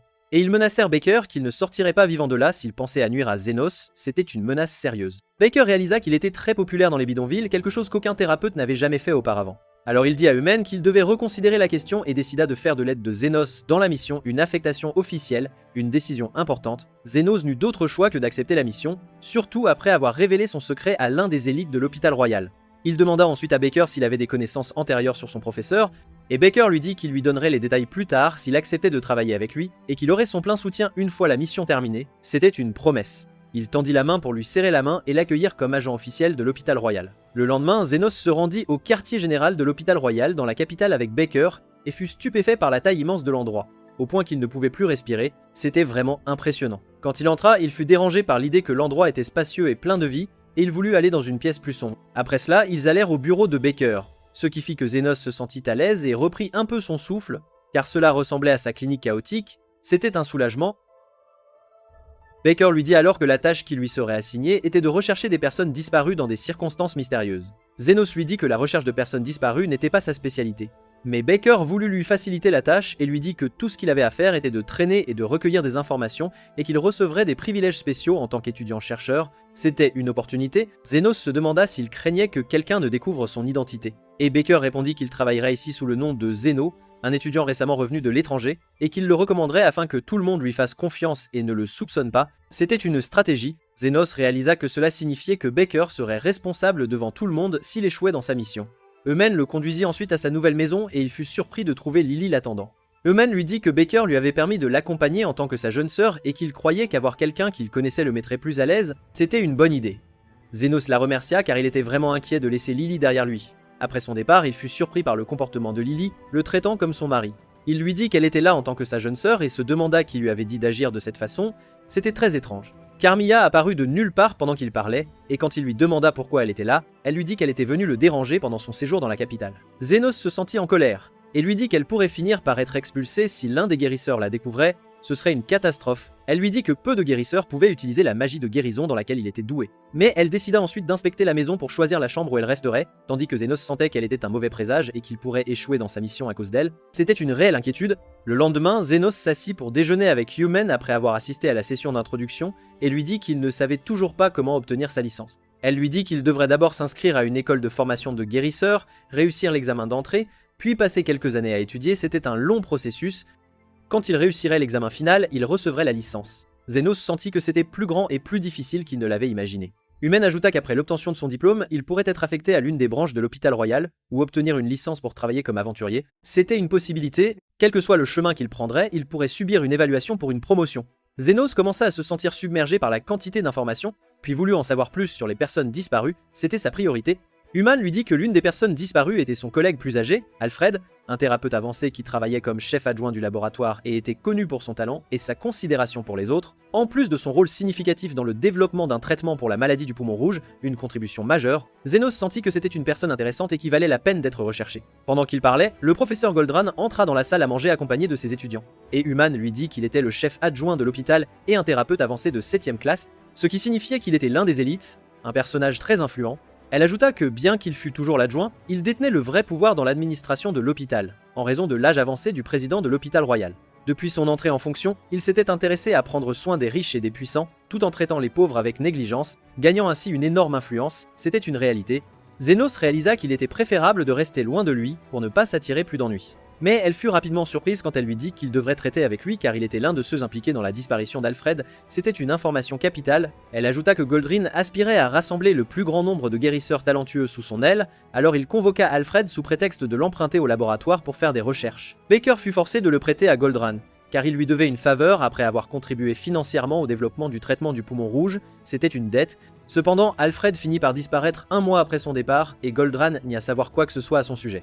Zenos se demanda comment il pourrait s'approcher de lui, et elle lui dit que dès qu'il prouverait sa compétence dans divers programmes de traitement, Goldran le contacterait immédiatement, sans aucun doute. Zenos sentit qu'il serait difficile de se démarquer en tant que thérapeute travaillant dans une clinique délabrée à l'intérieur de l'hôpital royal, grouillant d'individus talentueux et d'élite. Pendant qu'il parlait, Cress, l'un des partisans de Goldrin qui ressemblait à une orange pourrie, les rejoignit et tourna son attention vers Human, où il commença à se moquer d'elle, avec méchanceté, puis il remarqua Zenos qui continuait à manger indifféremment, et lui dit d'essayer de ne pas embarrasser Baker. Il partit ensuite tranquillement, laissant Zenos s'interroger sur son étrange comportement. Human lui dit qu'il était l'un de ses camarades de classe, mais qu'il était devenu vaniteux depuis qu'il avait rejoint Goldrin. C'était flagrant. Zenos décida d'aller à son cours. Et en chemin, il se souvint de l'époque où il était un humble vagabond, essayant de sauver d'autres vauriens comme lui en leur lançant des sorts de guérison. Puis, il rencontra une personne mystérieuse qui lui dit de ne pas perdre son temps à dépenser son énergie sur les morts, c'était un conseil précieux. Après cela, Zenos finit par devenir son élève avec son ami Furtira, et en un an, leurs compétences s'améliorèrent considérablement grâce à lui, c'était une progression fulgurante. Cependant, le professeur leur dit de ne pas être vaniteux quant à leur capacité à utiliser certaines compétences, car un guérisseur de 3e classe est celui qui peut soigner les gens, un guérisseur de 2e classe est celui qui peut sauver la vie de quelqu'un, et un guérisseur de 1re classe est celui qui peut rendre le monde meilleur, c'est la plus haute distinction. Zenos se sentit rancunier, et lui dit qu'il avait entendu cette phrase tellement de fois que les gens la répétaient dans ses rêves. Quand il revint à la réalité, il concentra son attention sur la conférence concernant le traitement des morts vivants, un sujet fascinant. Pendant que le professeur expliquait, Zenos réalisa qu'il connaissait déjà beaucoup de ces choses de son époque d'aventurier. Mais la manière systématique dont cela était expliqué rendait la compréhension plus facile, beaucoup plus aisée. En fait, puis il trouva l'un de ses camarades de classe s'interrogeant sur les fantômes, et le professeur lui dit que la plupart des informations sur ce type sont inconnues, et la raison est due au manque de témoignages fiables concernant leur rencontre, c'est un fait avéré. En plus du fait que ceux qui ont déjà rencontré ce type de mort-vivant n'ont pas survécu, donc la meilleure option en rencontrant un est de fuir. Puis Zenos fut surpris quand le professeur dit que le type de fantôme et de monstre en général le plus dangereux et le plus puissant est celui qui peut parler, c'est une révélation. Il se souvint de Carmilla, qui ne cesse de parler, et reste dans sa chambre comme un membre de sa famille, et pensa qu'il valait mieux ne laisser personne savoir pour elle. Quand le professeur demanda si l'un des étudiants avait déjà combattu des fantômes, Cress leva la main et lui dit qu'il avait éliminé avec succès 30 fantômes pendant son temps d'aventurier. C'était un exploit. Puis il se tourna soudainement vers Zenos et lui posa la même question. Zenos pensa qu'il ne devait pas attirer l'attention sur lui et décida de faire correspondre son histoire, lui disant que le minimum qu'il pouvait gérer était probablement 30 fantômes, même s'il pouvait en fait en vaincre 50 à la fois, c'était une estimation prudente. Crest pensa qu'il mentait avant de réaliser qu'il avait mentionné qu'il pouvait se débarrasser d'eux tous en même temps, ce qui choqua Zenos quand il réalisa qu'il ne voulait pas dire se débarrasser d'eux tous en même temps, c'était une nuance importante. Quand le professeur lui demanda d'expliquer ce qu'il avait dit, il lui répondit qu'il avait l'habitude d'aller dans le labyrinthe inférieur qui grouillait de fantômes, et avait découvert que la meilleure façon de les gérer était d'utiliser un sort de guérison sur autant d'entre eux que possible en même temps, c'était sa méthode. Le professeur fut choqué en réalisant qu'il parlait du labyrinthe de Gamertown, car les équipes du classement auraient hésité grandement à s'aventurer dans cet endroit, ou même à envisager de l'explorer. Pendant ce temps, Cress ressentait une haine profonde envers lui, et refusait catégoriquement de croire que ce qu'il racontait était la pure vérité. Après le cours, il s'assit à côté de lui et lui conseilla de ne pas dire n'importe quoi juste pour se faire remarquer. Zénos lui répondit qu'il n'avait aucune intention de se distinguer, pas du tout. Puis le cours suivant commença, portant sur les cercles magiques, et Zénos, ne comprenant rien, trouva plus judicieux de soigner directement le patient plutôt que de perdre son temps précieux à les dessiner. Lorsque le professeur demanda à un élève de venir dessiner son meilleur cercle magique au tableau, Cress leva la main, comme à son habitude, désirant ardemment être le centre de toutes les attentions, tel le personnage principal d'un animé scolaire. Après avoir terminé son dessin, le professeur exprima son admiration pour son talent et lui proposa de rejoindre son équipe de laboratoire, ce qui gonfla l'ego de Cress. Il lui répondit qu'il travaillait déjà pour Goldrin, un fait bien établi. Alors, il lui vint à l'esprit d'embarrasser Zénos et il suggéra au professeur de l'inviter à dessiner un autre cercle magique. Zénos se sentit pris au piège et décida de tracer le seul cercle magique que son maître lui avait enseigné il y a bien longtemps. Alors que Crest pensait l'avoir surpassé, le professeur fut stupéfait de voir le cercle de Zénos qui dépassait les limites de la magie de guérison ordinaire. Quand le professeur lui demanda ce que c'était, Zénos lui expliqua que c'était un cercle capable d'invoquer des organes et d'aider à régénérer ceux qui manquaient aux patients. Le professeur fut surpris en réalisant que Zénos avait combiné plusieurs composants en un seul cercle et lui dit que son activation nécessitait une quantité considérable d'énergie magique. Zénos l'activa devant lui dès qu'il posa sa main dessus, lui expliquant que cela ne lui était pas vraiment utile et qu'il pensait qu'il serait préférable pour le guérisseur de restaurer le membre perdu en utilisant une magie plus conventionnelle. Le professeur l'attrapa alors et lui dit qu'il avait absolument besoin de lui pour rejoindre son équipe de laboratoire. Quelques jours plus tard, la nouvelle parvint à Goldran qu'un étudiant intéressant se trouvait à l'école. Mais il n'y prêta aucune attention lorsqu'il apprit qu'il n'était qu'un simple étudiant en recherche spéciale, rien de plus. Puis l'un de ses subordonnés entra et lui annonça que de nombreux morts vivants étaient apparus au cimetière de Sala. Il ordonna à Zénos de s'occuper de cette affaire. Puisqu'il prétendait pouvoir détruire 30 fantômes d'un seul coup, il décida de lui offrir une place dans son équipe de laboratoire s'il prouvait la véracité de ses dires. D'autre part, Zénos raconta à Lily et Carmilla sa prochaine mission. Lily fut surprise qu'on lui ait confié la tâche d'éliminer des fantômes dans un cimetière. Puisque les cimetières sont censés être les lieux qui attirent le plus ce genre de créatures, il lui expliqua que de tels incidents sont plutôt rares dans les cimetières sous la surveillance attentive de l'église. Le soir, Zénos accompagna ses collègues et les observa s'occuper des fantômes dans le cimetière.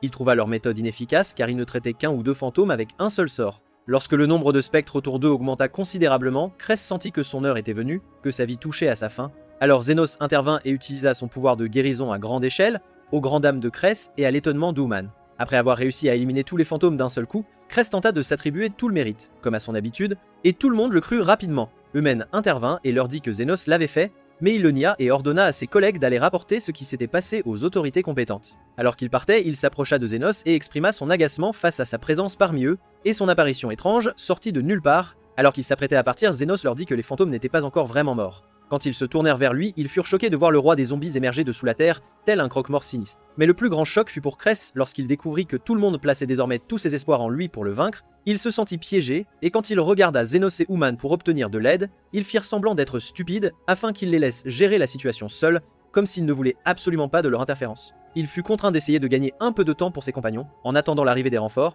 Alors qu'il était sur le point de se faire dessus de peur, il se précipita vers le roi des zombies, comme s'il voulait être le tout premier personnage à mourir dans un film d'horreur. Puis il utilisa son bâton pour l'attaquer avec détermination, mais pour le monstre ce n'était qu'une simple piqûre de moustique, sans plus. Même si Cress utilisa son meilleur sort, il finit par souffrir énormément en luttant pour esquiver les attaques incessantes du roi des zombies. Pendant ce temps, Zénos et Uman observaient la scène, ne manquant plus que du popcorn au caramel pour parfaire le spectacle. Alors Uman réalisa que le roi des zombies était la cause de l'augmentation du nombre de fantômes apparaissant dans le cimetière. Zénos pensa que quelque chose n'allait pas et comprit rapidement que Cress faisait semblant d'être faible pour une raison bien particulière. Uman fut surprise par sa conclusion et lui dit qu'elle préférerait ne pas l'aider quoi qu'il arrive. Zénos lui répondit qu'en réalité, elle s'inquiétait pour lui. Uman fut étonné qu'il l'ait remarqué et expliqua qu'elle se contenterait de ramasser ses restes après sa mort, c'est tout. Alors que Cress se débattait, il tenta d'utiliser l'une de ses capacités magiques, mais finit par recevoir un coup retentissant du roi des zombies, qui le saisit ensuite et s'apprêtait à le dévorer comme une simple collation sans plus attendre.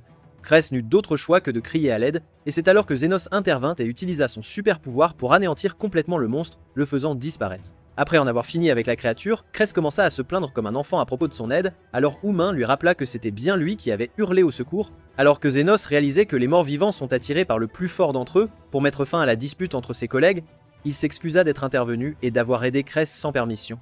Zénos rentra chez lui et raconta à Carmilla et Lily ce qui lui était arrivé et ce qu'il avait finalement conclu. Que les morts vivants sont attirés par le plus fort d'entre eux. Carmilla fut flattée en réalisant que c'était elle qui attirait les autres morts vivants. Elle demanda alors à Zénos s'il avait l'intention de la chasser après cette découverte, bien sûr, mais il pensa que la garder à ses côtés la maintiendrait en sécurité. Elle fut surprise qu'il lui demande de rester près de lui, même si les fantômes comme elle étaient détestés par absolument tout le monde. Mais elle se sentit heureuse et lui dit en plaisantant qu'elle ne cesserait jamais de l'embêter, c'est promis. Le lendemain, Cress fut honoré comme la personne ayant accompli des actes héroïques lors de la mission d'élimination des morts vivants, tandis que Zenos fut considéré comme n'ayant pas été à la hauteur des attentes de Goldrin. Cress se sentit confus de recevoir le crédit pour quelque chose qu'il n'avait absolument pas fait, alors il admit que Zenos possédait un pouvoir incroyable et que c'était lui qui avait vaincu les hordes de zombies et leur roi. Après son départ, Cress sentit qu'il était désormais sur un pied d'égalité avec Zenos, l'ayant ainsi remboursé pour lui avoir sauvé la vie, une dette effacée. Pendant ce temps, Zenos fut surpris lorsque Baker lui annonça qu'il avait été convoqué par le laboratoire de recherche de Goldrin. Zenos pensa qu'il pourrait s'en sortir en désignant Cress comme celui qui s'occuperait des zombies devant tout le monde, une idée astucieuse. Alors Baker lui dit qu'il était temps de réellement commencer la mission et qu'il devrait aller rencontrer Goldrin. Il ajouta que Goldrin était une personne très influente, bénéficiant du soutien de la majorité. En plus de sa précision dans les questions d'autorité et de rang, Zenos se demanda si Baker était censé être d'un rang supérieur au sien, étant lui-même un guérisseur distingué et reconnu. Baker lui explique que le pouvoir politique et les titres ne correspondent pas toujours, d'autant plus qu'il a obtenu sa position grâce au développement de médicaments. Zenos n'a d'autre choix que de rencontrer Goldran. Et quand il va le voir, Goldrin lui demande en quoi il est doué, et il lui répond qu'il n'utilise que la magie de guérison, et rien d'autre. Goldrin ne se souciait guère de lui, et lui dit qu'il devrait aspirer à acquérir de plus grandes compétences s'il recherchait le pouvoir. Car les guérisseurs jouissaient d'une certaine influence, même si la classe dirigeante seule récoltait la plupart des bénéfices, c'était une réalité. Il déclara qu'il avait l'intention de faire partie de la classe dirigeante, afin de garantir les avantages que les guérisseurs obtiendraient durant son règne. Il demanda ensuite à Zenos de redessiner le cercle magique qu'il avait tracé en classe. Et s'il le trouvait utile, il l'accueillerait avec plaisir au sein de son équipe de recherche, sans hésitation. Zenos se demanda quel bénéfice ce cercle magique apporterait réellement. Goldrin lui expliqua qu'il voulait tester ses connaissances en magie de guérison, car il y avait des principes fondamentaux à observer dans ce domaine, et s'il ne les respectait pas, cela signifierait qu'il n'avait pas reçu de formation formelle, une lacune importante. Lorsque Zenos dessina le cercle magique, il le trouva intéressant et conforme aux principes de base, et Zenos fut alors officiellement autorisé à rejoindre l'équipe de recherche de Goldrin, et dès le lendemain matin, sans plus attendre, le lendemain, Zenos fut surpris de voir Goldrin marcher avec ses étudiants comme s'il formait une bande en route pour aller botter les fesses de quelqu'un. Puis il aperçut par hasard Cress marchant avec eux qui lui dit de se ranger à leur côté, sans tarder. Quand il réalisa qu'il faisait désormais partie de l'équipe de recherche, il lui dit qu'il devait respecter les règles et qu'il devait savoir qu'il était là grâce à sa recommandation personnelle. Zenos lui demanda pourquoi il l'avait recommandé, et il lui répondit sans la moindre hésitation qu'il comptait bien l'utiliser pour obtenir la position la plus élevée au sein de l'équipe, c'était son plan. Zenos lui dit sarcastiquement de faire de son mieux pour atteindre le sommet, puis l'interrogea sur la procession, et il s'avéra que Goldran effectuait ses rondes habituelles pour vérifier l'état de ses patients, comme à son accoutumée.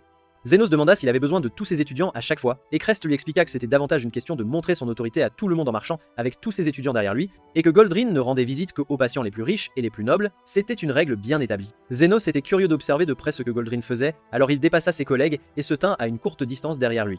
Il constata que Goldrin traitait ses patients avec l'aide précieuse de ses collègues les plus expérimentés de l'équipe, une pratique courante. Alors il retourna vers Crest pour l'interroger sur ce sort. Crest lui expliqua que la spécialité de Goldrin était la magie de transfert de santé, qui transférait la force vitale d'une personne à une autre pour la guérison. Ce type de magie promettait des résultats absolument extraordinaires pour l'avenir. C'était une certitude, même si le magicien utilisant le sort n'était pas suffisamment puissant, grâce au nombre de donneurs qu'il pouvait solliciter pour lancer le sort, Zenos comprit pourquoi il déambulait parmi les patients, accompagné d'un si grand nombre d'étudiants, c'était désormais clair. Alors que Crest lui expliquait que c'était une partie de la raison, la principale était en fait l'élection du directeur, car le directeur actuel de l'hôpital était sur le point de prendre sa retraite. Goldran voulait donc s'assurer le plus grand nombre de voix en prévision de l'élection à venir, c'était son objectif principal. Il exprima ensuite sa joie face à la victoire imminente de Goldran, car c'était le raccourci le plus approprié vers le sommet pour un étudiant comme lui. Zenos se demanda s'il connaissait quelqu'un nommé Alfred, et Cress lui répondit qu'il ne le supportait absolument pas, et le décrivit comme un véritable imbécile. Sans plus, quand il lui demanda ce qui lui était arrivé avant sa disparition, Cress lui expliqua qu'il avait été invité à dîner, et qu'il avait disparu depuis, car Goldran avait l'habitude d'organiser des dîners de temps à autre, invitant ses étudiants préférés, ceux qu'il estimait le plus. Le soir, Zenos alla voir Baker et lui transmit toutes les informations qu'il avait recueillies, pensant que sa mission était terminée. Mais Baker lui dit qu'il y avait encore quelque chose qu'il pouvait faire, surtout après avoir obtenu une bonne piste, même si ce n'était pas encore une preuve suffisante pour faire tomber Goldrin, pas tout à fait. Il lui dit ensuite qu'il devait faire un effort pour se rapprocher de Goldrin afin de pouvoir infiltrer l'un de ses dîners privés, en échange d'une somme d'argent supplémentaire, une fois la mission accomplie. Zenos accepta l'offre et lui demanda de lui révéler tout ce qu'il savait sur son professeur, quel que soit le résultat final de la mission, sans rien omettre. Baker laissa alors tomber les pièces et lui demanda lesquelles il ramasserait en premier s'il était à sa place, et s'il voulait les rapporter au bureau, et s'il croyait que toutes les âmes avaient une valeur égale, sans distinction. Avant que Zenos ne puisse répondre, Human les interrompit et dit à Baker qu'il avait une réunion à laquelle assister, et qu'il devait y aller. Alors il partit après lui avoir dit qu'il comptait sur lui entièrement. Le lendemain, Cress confia à Zenos la tâche de s'occuper du tuyau de Goldrin. Et il se demanda si c'était la nature du travail de Cress au laboratoire avant son arrivée, une question légitime.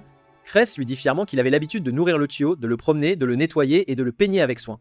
Il ajouta que Goldrin était actuellement en réunion avec les 7 nobles dont il cherchait à se rapprocher, aspirant à occuper un jour leur position afin de pouvoir obtenir tout ce qu'il désirait, des mets raffinés, de belles femmes, et des serviteurs à qui donner des ordres sans la moindre restriction. Zénos réalisa qu'il cherchait l'argent et le pouvoir, et Crest lui expliqua que c'était la chose la plus importante pour lui, car la magie de guérison n'était pas un miracle, et échouait parfois face à certaines situations complexes. C'est pourquoi il avait abandonné ses rêves antérieurs de devenir un guérisseur habile qui sauvait des vies et guérissait les maladies graves, une triste réalité. Pendant qu'ils parlaient, ils trouvèrent une personne qui ressemblait à un sans-abri, parlant sarcastiquement à Cress, car il faisait toujours son travail de s'occuper du chiot de Goldrin. Cress l'appela bon et celui-ci s'approcha du quixote, exprimant son mécontentement envers lui parce qu'il semblait arrogant. Tout comme son maître, c'était évident. Puis, avant de partir, il lui dit qu'il n'atteindrait pas le sommet par la flatterie seule, c'était une certitude. Zénos s'enquit de l'identité de Bon. Et Cress lui expliqua qu'il était le premier secrétaire de Goldran et qu'il passait toujours son temps ivre pendant la journée, travaillant à peine, une habitude bien connue. Comme il était un vieil ami de Goldran, Cress ressentait du ressentiment qu'une personne comme lui occupe une telle position, simplement en raison de sa relation avec Goldran. Soudain, Bon leur lança sa bouteille, ce qui fit paniquer le chiot et le fit s'enfuir à toute vitesse, effrayé. Cress le poursuivit mais le chiot finit par être heurté par une voiture. Cress se précipita pour le soigner mais en vain sans succès. Zénos conclut qu'il se rétablirait si l'hémorragie cessait. Crest lui dit que les effets de l'accident resteraient sur le corps du chiotte et que tout serait fini une fois que Goldrin découvrirait ce qui s'était réellement passé, ce serait la catastrophe. Zénos décida d'intervenir et lança un sort de guérison sur le Chio. Crest fut choqué lorsqu'il réussit à soigner le Chio et à refermer sa blessure comme s'il n'avait jamais été blessé, c'était incroyable. Zénos ramassa ensuite le Chio et lui dit qu'il devrait se reposer aujourd'hui afin de pouvoir marcher et reprendre ses activités normales dès le lendemain, sans problème. Crest ressentit du ressentiment qu'il fasse délibérément semblant de faire partie de l'élite et lui dit que s'occuper du Chio était son travail et le sien seulement.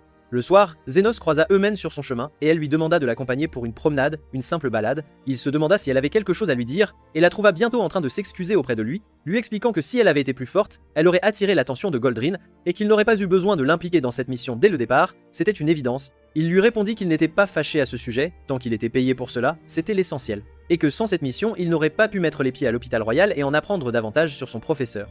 Woman fut soulagé qu'il soit satisfait de sa situation actuelle et lui dit de venir la voir s'il avait besoin d'aide à tout moment. Quand elle l'interrogea sur son professeur, il lui dit qu'il semblait suspect, c'était une impression. Mais il lui avait appris à lire et à écrire, l'avait aidé à découvrir le monde extérieur, et lui avait tant enseigné qu'il sentait qu'il lui devait sa vie. Littéralement, elle sentit que leur relation était similaire à la sienne avec Baker, car c'était lui qui l'avait formée lorsqu'elle avait décidé de devenir thérapeute. Mais il avait fini seul après que sa petite amie l'eût quitté à cause de son immersion excessive dans le travail, une triste réalité de sa vie, et elle s'occupait de lui parce qu'il était son oncle, après tout. Zénos voulut en savoir plus sur la recherche. Alors elle lui expliqua que ses recherches portaient sur le stockage des médicaments et les facteurs appropriés pour leur conservation, et que cela lui semblait de plus en plus ennuyeux à mesure qu'elle s'y plongeait. C'était une évidence. Il lui dit que les choses les plus importantes sont toujours ennuyeuses, comme son professeur le lui avait dit un jour. Eumène le trouva intéressant. Et alors qu'ils se dirigeaient vers l'hôpital, ils trouvèrent Cress courant vers eux, les suppliant de l'aider après s'être mis dans une situation délicate. Une fois de plus, d'autre part, Goldran dînait avec Lord Fennel, qui lui demanda d'examiner sa fille, laquelle avait soudainement développé une éruption cutanée qui s'aggravait de jour en jour. Il soupçonnait qu'elle aurait pu contracter une étrange maladie faciale, une affection des plus singulières. Après que Lord Fennel lui suppliait de trouver un traitement approprié pour l'état de sa fille, Goldran retourna à son bureau et s'assit, réfléchissant à la possibilité de recourir à l'amputation de la partie de son corps affectée par l'éruption, s'il ne parvenait pas à trouver suffisamment de donneurs pour utiliser la magie de guérison, une solution extrême, puis il se souvint que la jeune fille refuserait de subir une séance de traitement magique, comme Fennel le lui avait dit, ce qui le forcerait à recourir à l'aide d'un ou deux de ses étudiants au maximum, et pas plus. Alors il décida d'aller vérifier l'état de son chien pour calmer un peu ses nerfs, c'était une nécessité. En chemin, il croisa Bon qui lui raconta l'accident qui était arrivé à son chien. Il pensa que Bonz était celui qui l'avait blessé, alors il se sentit en colère d'être faussement accusé, et lui dit que son étudiant l'avait soigné comme si rien ne s'était passé, c'était un fait avéré. Il se précipita pour vérifier l'état du chien, et fut surpris de constater qu'il allait bien, et qu'il n'y avait aucun signe de blessure, c'était étonnant. D'autre part, Cress raconta à Ouman et Zénos la tâche qui lui avait été confiée, à savoir soigner la fille de l'un des 7 nobles, et leur demanda de garder cela absolument secret. Zénos lui dit qu'il pouvait laisser l'éruption disparaître d'elle-même si la blessure était superficielle, ou la retirer si nécessaire. Mais Crest lui expliqua qu'elle ne pourrait assister à aucun événement social dans cet état, car l'éruption s'était étendue sur une grande partie de son visage, et le processus de retrait laisserait une cicatrice importante, la rendant passible d'être accusée d'avoir défiguré le visage d'une des nobles, ce qui serait une catastrophe sociale. Eumène se demanda pourquoi il avait été spécifiquement assigné à son cas, et il répondit fièrement que son professeur Goldran avait enfin reconnu son génie et son habileté en magie de guérison, c'était une grande nouvelle.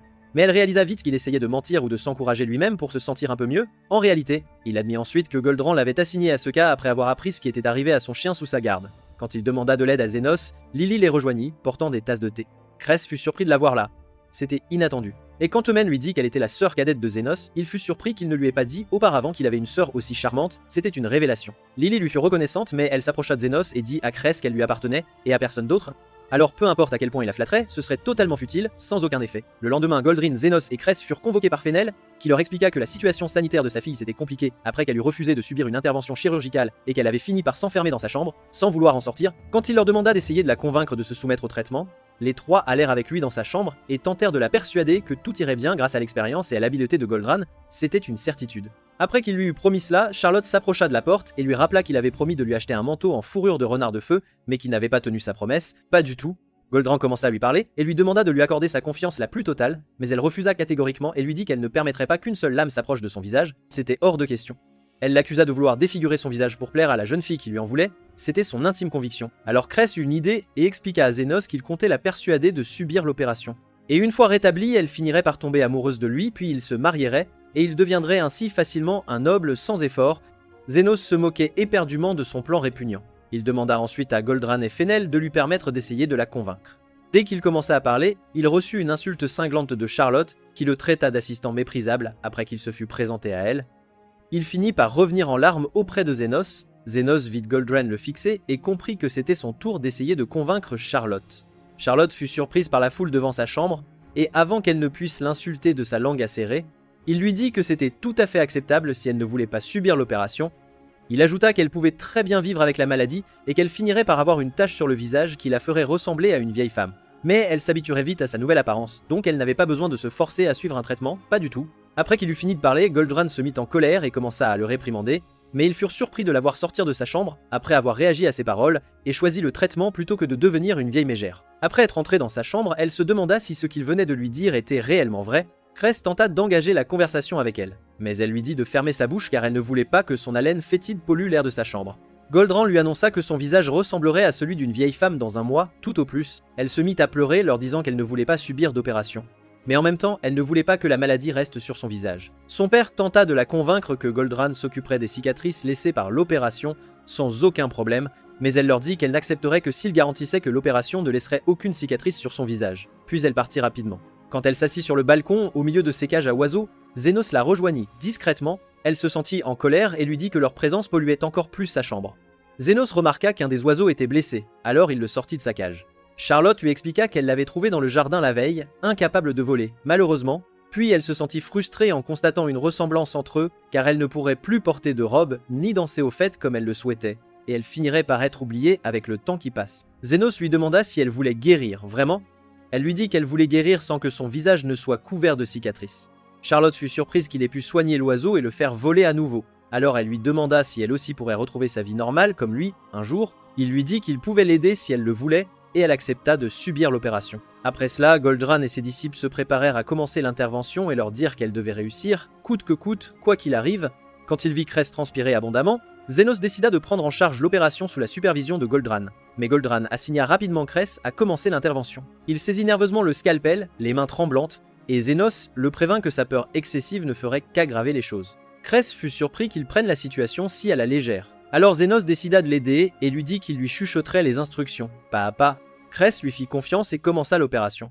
En travaillant, il remarqua que les racines de la maladie étaient entrelacées avec les nerfs faciaux de Charlotte. Quand il pensa à couper les nerfs faciaux, Goldran lui dit que son apparence changerait, car réparer les nerfs est bien plus difficile que de réparer la peau du visage, c'est un fait. Cress envisagea de refermer la plaie et de laisser la situation telle qu'elle, espérant qu'il pourrait la convaincre de subir une autre opération à l'hôpital royal, plus tard, dans de meilleures conditions. Cependant, ce n'était pas une bonne idée pour Goldran, et il ne voyait pas d'autre option que de retirer la tumeur en coupant les nerfs faciaux, préférant cela à l'échec de l'opération et au retour de la maladie, ce qui nuirait gravement à sa réputation de professeur, c'est certain. Quand il trouva Cress figé, il le saisit et le força à procéder à l'ablation de la maladie. Après qu'il l'eut fait, Goldran voulut l'utiliser comme appât et le blâma d'avoir ignoré ses ordres et d'avoir coupé les nerfs faciaux de Charlotte sans sa permission, ce qui était inacceptable. Cress fut choqué en réalisant que Goldran l'avait abandonné et l'avait délibérément blâmé pour l'échec de toute l'opération, tandis que Goldran décidait de la transférer à l'hôpital royal dès le lendemain pour réparer ses nerfs en utilisant la magie de guérison, bien sûr. Zénos intervint pour sauver la situation et leur dit qu'ils avaient dû couper les nerfs parce que les racines de la maladie étaient trop profondes et qu'il ne restait plus qu'à réparer les nerfs faciaux. Quand Fennel entra pour vérifier la situation, Zenos lui assura que sa fille irait bien et qu'il n'y avait aucun besoin de la transférer à l'hôpital royal. Absolument aucun. Goldraan se sentit confus quand Zenos intervint et dit à Fennel que tout allait bien, tandis que Zenos pensait qu'il devait être digne de confiance envers Charlotte, qui avait décidé de compter sur eux pour retrouver sa vie normale, son existence d'avant. Il commença alors à utiliser ses pouvoirs pour réparer les nerfs endommagés. À l'étonnement de Goldran et Cress, il réussit à éradiquer complètement la maladie et à refermer la plaie sans laisser la moindre trace, c'était incroyable. Après que Charlotte se fut réveillée, elle saisit rapidement le miroir pour voir son visage et se mit à pleurer en réalisant qu'elle était complètement guérie. Et son visage était aussi beau qu'avant. Son père lui dit que Goldraan avait bien agi pendant l'opération et décida de lui apporter son soutien total lors des prochaines élections du directeur de l'hôpital en échange d'avoir sauvé sa fille. C'était une évidence, mais Charlotte se rappela qu'elle ne connaissait pas encore le nom de Zenos et pensa à le lui demander. Il lui dit qu'il ne connaissait pas son nom et ne se suait pas de la question, alors le serviteur leur annonça que son nom était Zenos. Charlotte se rendit sur le balcon et continua d'observer l'oiseau voler près d'elle, lui étant profondément reconnaissante. Le lendemain, Zenos aidait Humine à transporter les doses de guérison, et quand il s'enquit de leur grand nombre, elle lui expliqua qu'elles contenaient des mélanges expérimentaux fabriqués par Baker. Il était curieux de savoir sur quel genre de médicaments il travaillait exactement. Elle lui dit que même Baker ne savait pas ce qu'elles étaient, car tout ce qu'il faisait était de répéter les expériences avec quelques modifications, espérant découvrir un nouveau remède. Pendant qu'il parlait, Baker les rejoignit, et leur annonça que ces composés seraient particulièrement précieux cette fois-ci, c'était une certitude. Il interrogea ensuite Zenos sur l'opération qu'il avait pratiquée sur Charlotte, et s'attendait à ce que Goldraan commence à lui montrer un certain respect. Avant qu'il ne puisse répondre, Cress les rejoignit et leur annonça qu'ils avaient été invités à un dîner organisé par Goldraan ce soir-là.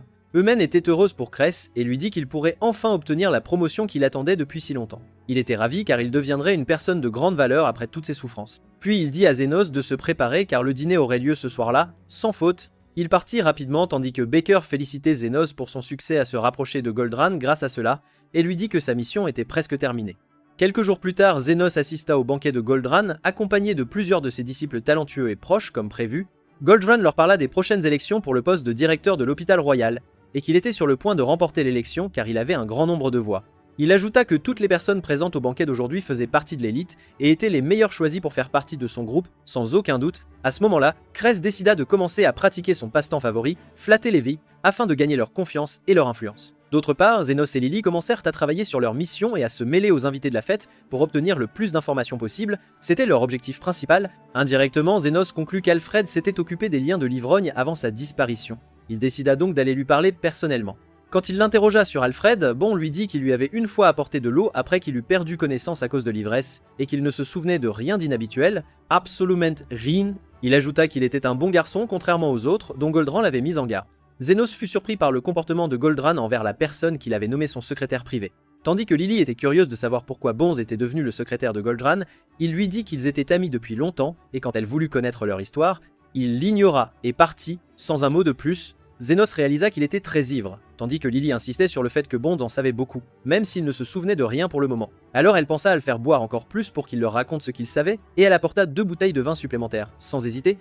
Alors ils firent boire tellement de vin à Bond qu'il ne pouvait plus rien voir tant il était ivre, et il continua de parler sans arrêt. Zenos tenta de découvrir quoi que ce soit sur la dernière fois que Bonze avait rencontré Alfred. Bond se souvint qu'ils étaient sortis prendre l'air, et Zenos eut alors l'idée de recréer les circonstances afin qu'ils puissent se souvenir plus clairement de ce qui s'était passé entre eux, dans les moindres détails, puis il emmena Bon au parc. Alors Bon s'approcha de lui, se présentant comme Goldraan, et l'informa qu'il deviendrait le directeur de l'hôpital après avoir de nouveau obtenu le soutien de Lord Fennel.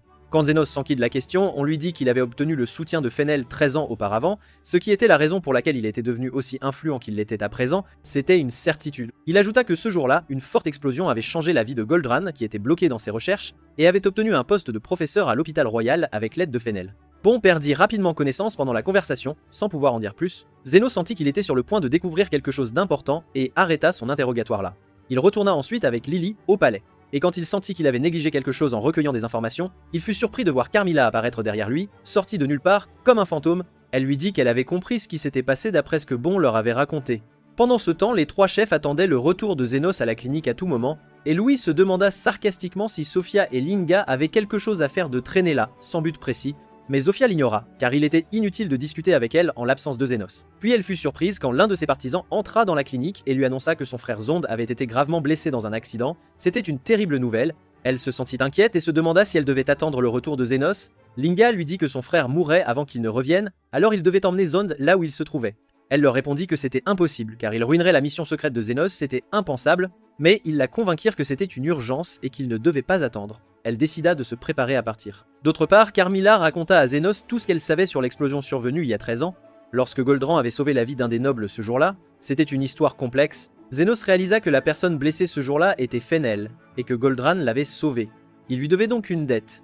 Carmilla lui dit que ce n'était pas si simple. Sinon, il n'aurait pas délibérément caché l'accident toutes ces années, car il s'était produit dans des circonstances mystérieuses que certaines personnes voulaient garder secrètes, à tout prix. Elle se demanda si Goldran pouvait guérir complètement quelqu'un qui avait subi de graves blessures lors d'une explosion. Lily relia ensuite les événements et réalisa que la personne qui avait sauvé Fenel était inconnue, et après l'avoir sauvé, avait décidé de partir silencieusement, sans laisser de traces. Tandis que Goldran saisissait l'occasion d'apparaître sur les lieux et de prétendre que c'était lui qui l'avait sauvé, Bon connaissait la vérité, alors il profita des circonstances pour faire chanter Goldran et le forcer à le nommer son secrétaire privé.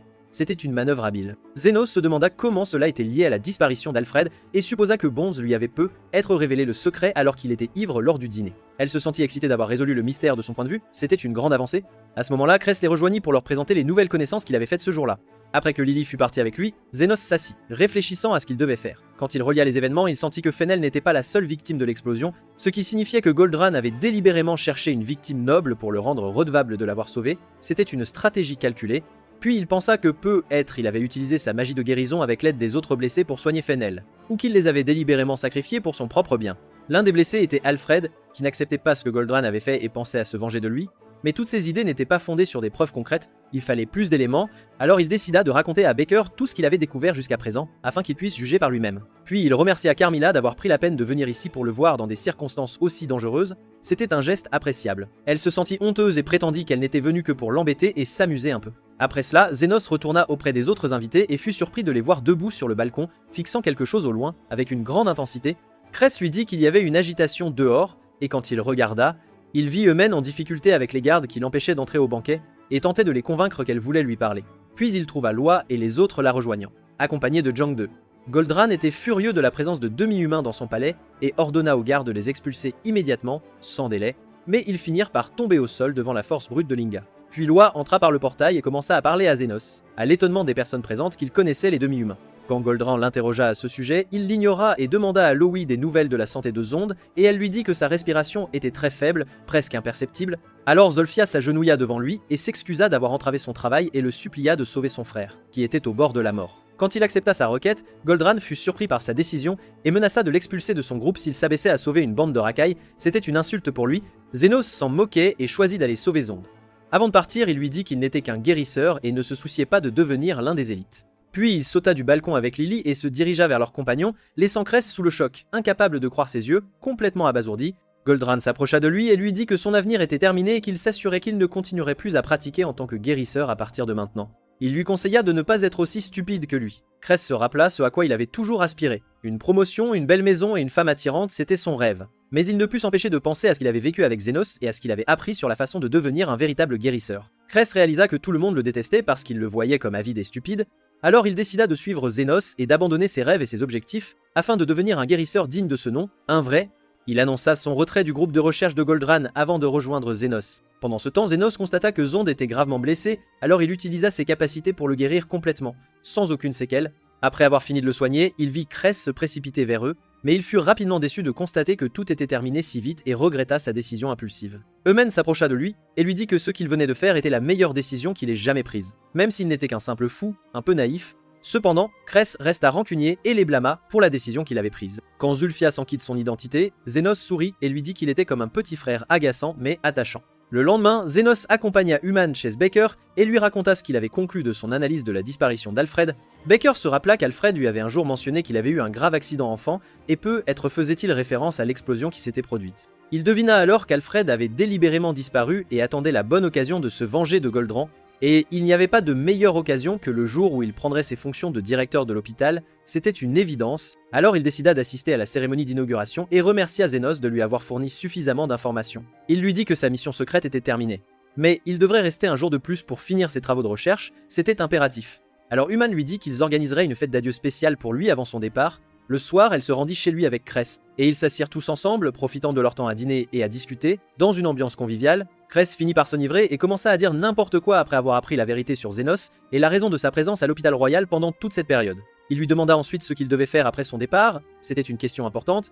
et Zenos lui dit qu'il pourrait se débrouiller seul après son départ grâce à sa flexibilité.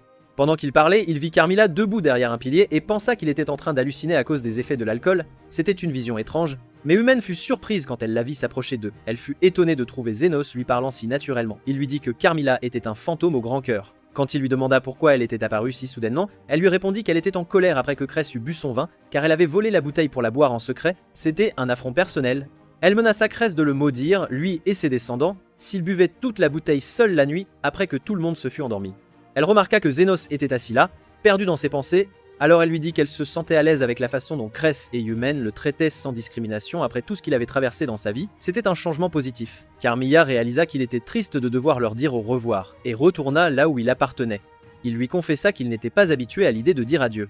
Alors elle lui dit que rencontrer des gens, leur dire au revoir, puis les revoir si le destin le veut bien, est un cycle qui forme l'essence même de la vie humaine, une vérité fondamentale, et que c'est ainsi que l'on peut connaître l'étendue et la profondeur du monde. Le lendemain, Zenos fit ses adieux à Cress et Humaine avant son départ, et les remercia de s'être occupés de lui pendant cette période. Puis Humaine lui dit qu'elle avait un message pour lui de Baker, qui avait noté des informations sur son professeur comme ils en avaient convenu, c'était très important. Pendant que Zenos regardait le message, Baker tua Goldran et tous ses partisans. Avant l'accident, Goldran était à la fête, impatient d'être annoncé comme le nouveau directeur de l'hôpital royal. Fennel le rejoignit pour le féliciter pour son nouveau poste et lui exprima sa gratitude en tant que son sauveur. C'était un moment de triomphe. Goldran se rappela ce qui s'était passé 13 ans auparavant, lorsqu'il avait délibérément sauvé Fennel en voyant qu'il semblait noble et avait utilisé son pouvoir, et eut recours à d'autres donneurs parmi les blessés autour de lui pour le guérir. C'était une manœuvre calculée. Pendant qu'il travaillait à le sauver, il fut surpris de découvrir que Bonds avait pris des photos de ce qui s'était passé. Il fut donc contraint de le nommer son secrétaire privé et de lui accorder de nombreux privilèges pour assurer son silence. C'était une situation délicate. Après le départ de Fennel, Baker s'approcha de lui, portant une bouteille de vin.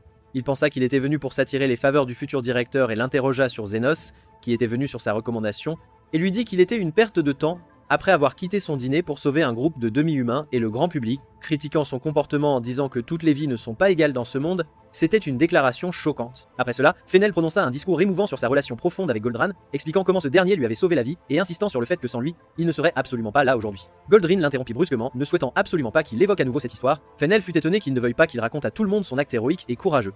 Il le présenta ensuite à l'assemblée entière, afin qu'il puisse prononcer son discours en tant que futur directeur de l'hôpital royal. Lorsque Goldrin se tint devant tous, il ressentit que sa vie avait atteint son apogée, son point culminant, à cet instant précis. De l'autre côté, Zenos et Humaine découvrirent la photographie que Bonds avait prise 13 longues années auparavant. Humaine remarqua qu'au milieu des victimes de l'explosion se trouvait un jeune homme ressemblant étrangement à Alfred. Elle fut également surprise de voir une femme aux cheveux courts, souffrant de multiples blessures, qui lui semblaient étrangement familières. Pendant ce temps, Goldran reprit connaissance et fut stupéfait de constater que tous les invités de la fête étaient décédés. Puis il vit Baker s'approcher de lui pour lui révéler qu'il avait mélangé un puissant poison dans le vin que tout le monde avait bu, un type de poison qui provoque une perte de conscience progressive jusqu'à ce que la personne meure lentement en l'espace d'une heure seulement. Il ajouta qu'il lui avait délibérément administré une dose légèrement plus faible pour observer combien de temps il pourrait résister. Goldran fut choqué par cette trahison, et lorsqu'il lui demanda ce qu'il cherchait réellement, Baker lui répondit qu'il tentait de recréer précisément le moment tragique qui s'était produit 13 ans plus tôt. Il fut surpris qu'il sache ce qui s'était passé à cette époque lointaine. Alors Baker lui expliqua qu'il avait eu ses propres soupçons, mais qu'il les avait confirmés grâce à Zenos. Il ajouta qu'il avait utilisé la drogue dans le vin pour forcer Bonds à parler, et se considérait chanceux d'avoir découvert la photo prouvant ses agissements, car il s'avérait que Bonds en avait conservé une copie et ne l'avait pas entièrement détruite. Il accusa ensuite Goldran d'avoir délibérément sacrifié la vie de nombreuses autres personnes lors de l'explosion pour sauver celle du noble Fennel. Conformément à sa propre conviction que les vies ne sont pas égales, Goldran tenta de justifier son acte en affirmant qu'il serait de toute façon mort quoi qu'il arrive. Baker lui révéla que sa fiancée, Faye, figurait parmi les victimes qu'il avait sacrifiées pour Fennel. En plus d'Alfred, Goldran réalisa alors que Baker nourrissait une rancœur profonde et tenace depuis tout ce temps, attendant patiemment le moment opportun pour venger la mort tragique de sa fiancée. Baker lui expliqua ensuite qu'il aurait besoin d'une force considérable pour empêcher le poison de faire pleinement effet dans son corps, et lui demanda qui il choisirait de sacrifier et qui il déciderait de sauver. Goldran se sentit pris au piège et tenta de négocier avec lui, lui proposant l'antidote en échange d'une punition beaucoup plus clémente. Baker but le reste du vin empoisonné devant lui, puis lui déclara qu'il avait désormais une option supplémentaire, croire qu'il possédait réellement l'antidote et qu'il le sauverait. Goldran ressentit une colère intense et commença à réfléchir sérieusement à qui il allait sacrifier parmi les personnes présentes. Alors il décida d'utiliser ses propres partisans pour se soigner lui-même. Baker lui fit remarquer qu'il pouvait sauver de nombreuses personnes car il détenait le plus grand pouvoir parmi tous. Comme sa dose de poison était la plus faible, Goldran lui rétorqua que sa vie était bien plus précieuse que celle des autres guérisseurs et que leur unique but était de le servir. Lui, Baker réalisa qu'il croyait toujours fermement que les âmes n'étaient pas égales, puis il commença à ressentir une faiblesse grandissante. C'est alors qu'il fut surpris par l'arrivée inattendue de Zenos, accompagné de Cress et de Men, qui lui annoncèrent qu'ils avaient découvert la photo dans sa chambre personnelle. Lorsqu'ils apprirent qu'il avait empoisonné toutes les personnes présentes à la fête, ils lui demandèrent la raison de son acte. Il leur expliqua que lui et sa fiancée, Faye, avaient été des guérisseurs novices pendant 13 longues années et que sa fiancée adorait son travail, espérant sauver le plus grand nombre d'âmes possible. Lorsqu'il apprit sa mort tragique dans l'explosion, il fut submergé par un chagrin immense et vécut dans un état de choc profond. Il ajouta qu'il aurait continué à avancer et à sauver de nombreuses vies, comme elle l'avait tant espéré, si ce qui s'était passé n'avait été qu'un simple accident fortuit et imprévisible. Cependant, avant de disparaître mystérieusement, Alfred lui avait révélé que l'accident était intentionnel et que Goldrain était directement impliqué. Il exprima ensuite sa profonde colère de ne pas pouvoir venger sa fiancée bien-aimée en raison du manque cruel de preuves et de la disparition inexpliquée d'Alfred. Il décida donc de solliciter l'aide d'un nouveau visage, Zenos, pour le retrouver ou du moins réussir à infiltrer le dîner et à obtenir des informations cruciales. Cress ressentit du ressentiment, même s'il compatissait sincèrement avec Baker et sa douleur face à ce qui était arrivé à sa fiancée. Cependant, il condamna fermement Baker pour avoir empoisonné des innocents dans sa quête de vengeance, lui rappelant que leur rôle de guérisseur était de sauver des vies et non de provoquer leur mort. Zenos fut d'accord avec lui et décida ensuite de répondre à la question de Baker, qui lui avait demandé quelles pièces il ramasserait s'il y en avait beaucoup éparpillées sur le sol. Il lui répondit qu'il les ramasserait absolument toutes. Baker fut étonné qu'il ait l'intention de sauver absolument tout le monde, et lorsqu'il lui demanda la raison de cette décision. Zenos lui expliqua que s'il n'intervenait pas, il finirait par provoquer un véritable massacre et que quelqu'un serait bien plus blessé si une telle chose se produisait. Puis il se tourna vers Eumen et lui dit qu'il sauverait tout le monde en échange d'une fête d'adieu qu'ils organiseraient pour lui. Car personne ne lui avait jamais dit qu'ils étaient tristes de le voir partir et il finissait toujours par être renvoyé.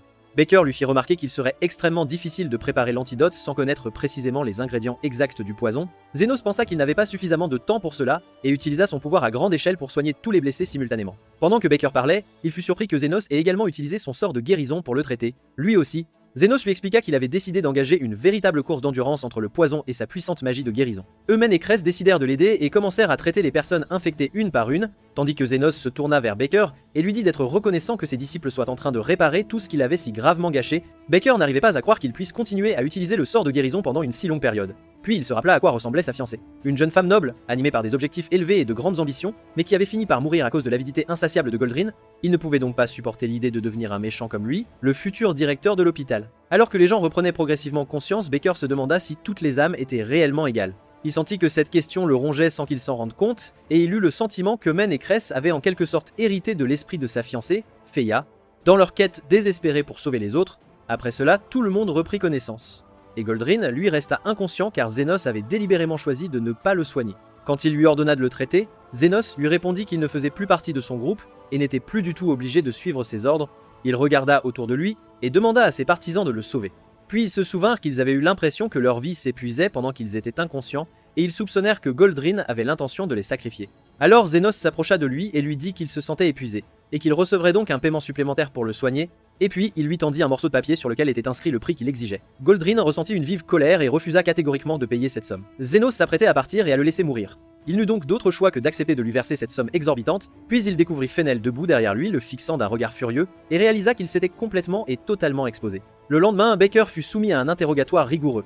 Et une fois celui-ci terminé, il constata qu'Eumen et Zenos étaient venus lui rendre visite. Il leur confia que c'était la toute première fois qu'il était interrogé de la sorte. Et lorsqu'il leur demanda comment ils avaient obtenu la permission de lui rendre visite, Zenos lui expliqua qu'il avait un vieil ami au sein de la garde royale. Cress les rejoignit ensuite, et Baker fut étonné de constater qu'ils se connaissaient tous. Zenos lui dit qu'il était venu avec Eumen pour lui poser quelques questions importantes, et Eumen lui demanda immédiatement s'il avait réellement empoisonné tout le monde lui-même la veille. Il avoua qu'il avait eu l'intention d'utiliser du poison pour créer une situation similaire à celle qui s'était produite 13 ans plus tôt, afin de forcer Goldrain à avouer ses crimes sous une pression intense. Cependant, il n'avait pas eu recours à l'utilisation de poison, mais avait plutôt administré une drogue qui provoquait une paralysie temporaire du corps et présentait les mêmes symptômes qu'un véritable poison. Il ajouta que lorsqu'il avait bu le vin et commençait à ressentir de la fatigue, il avait cru avoir mal évalué la concentration de la drogue, mais il réalisa rapidement que quelqu'un d'autre avait altéré le vin et y avait ajouté une substance différente et que cette personne était très probablement Alfred. Néanmoins, Baker insista sur le fait qu'il était toujours coupable car il savait qu'il y avait du vrai poison dans le vin et qu'il ne se souciait absolument pas si tout le monde, y compris lui-même, mourait pour obtenir sa vengeance. Cress leur expliqua qu'elle pouvait utiliser son autorité pour le libérer, étant donné qu'il n'avait pas eu l'intention d'empoisonner les autres. Eumen la supplia de faire absolument tout ce qui était en son pouvoir pour le faire libérer. Alors qu'il s'apprêtait à partir, Baker posa des questions sur Alfred, qu'il avait rencontré plus tôt. Zenos répondit qu'il avait vu Alfred sur la photo et qu'il était difficile de croire qu'il ait survécu à l'accident, donc sa disparition demeurerait un secret bien gardé. Baker le prévint qu'il pourrait bien se venger sur lui la prochaine fois, après qu'il ait ruiné son plan de vengeance minutieusement élaboré. Zenos pensa qu'il voulait éviter les ennuis, Mais si Alfred réapparaissait, il lui enverrait une facture salée pour tout le chaos qu'il avait provoqué. Après son départ, Cress confessa qu'elle était jalouse que Zenos se soit donné la peine de venir jusqu'ici pour lui rendre visite personnellement. Il lui dit qu'il l'avait probablement fait pour Eumen car elle travaillait dans son laboratoire et était la fille de sa sœur, ce qui rendrait la situation très délicate pour elle de l'accuser de meurtre. Zenos pourrait donc vouloir prouver son innocence pour elle, pour son honneur. Puis il se rappela le moment où Zenos lui avait dit qu'il ramasserait toutes les pièces, et il réalisa qu'il avait sauvé absolument tout le monde, y compris Eumen et Goldrin, qu'il aurait très bien pu laisser mourir, ce qui faisait de lui une personne véritablement exceptionnelle. Il fut surpris lorsque Cress lui dit que cela signifiait que lui-même était l'une de ses pièces, car il voulait le sauver et le disculper de toutes ses accusations. Pendant ce temps, Alfred observait Zenos de loin et sentait qu'il continuerait à s'opposer à lui et à se mettre mutuellement des bâtons dans les roues. Il pensa qu'il profiterait de l'expérience de Baker et recueillerait des informations encore plus utiles si Zenos ne s'interposait pas. Il s'avéra en fait que le corps d'Alfred avait été possédé et utilisé comme une sorte de réceptacle pour un démon maléfique. Le lendemain, Zenos se prépara à partir, retournant à sa clinique abandonnée en compagnie de Lily, et fit ses adieux à Eumen et Cress. Eumen exprima son mécontentement face à son manque d'appréciation, car toutes les victimes de l'empoisonnement étaient à peine semi-conscientes, et n'avaient absolument aucune idée de ce qui s'était réellement passé. Il désigna l'enveloppe qu'il tenait dans sa main, et lui dit que c'était là une récompense amplement suffisante pour tous ses efforts. Il monta ensuite dans la calèche et jeta un dernier regard d'adieu à l'hôpital royal. Quelques heures plus tard, il retourna à sa clinique et fut chaleureusement accueilli par tous. Il reprit son travail habituel, aidant et soignant tout le monde en toute discrétion et dans le plus grand secret.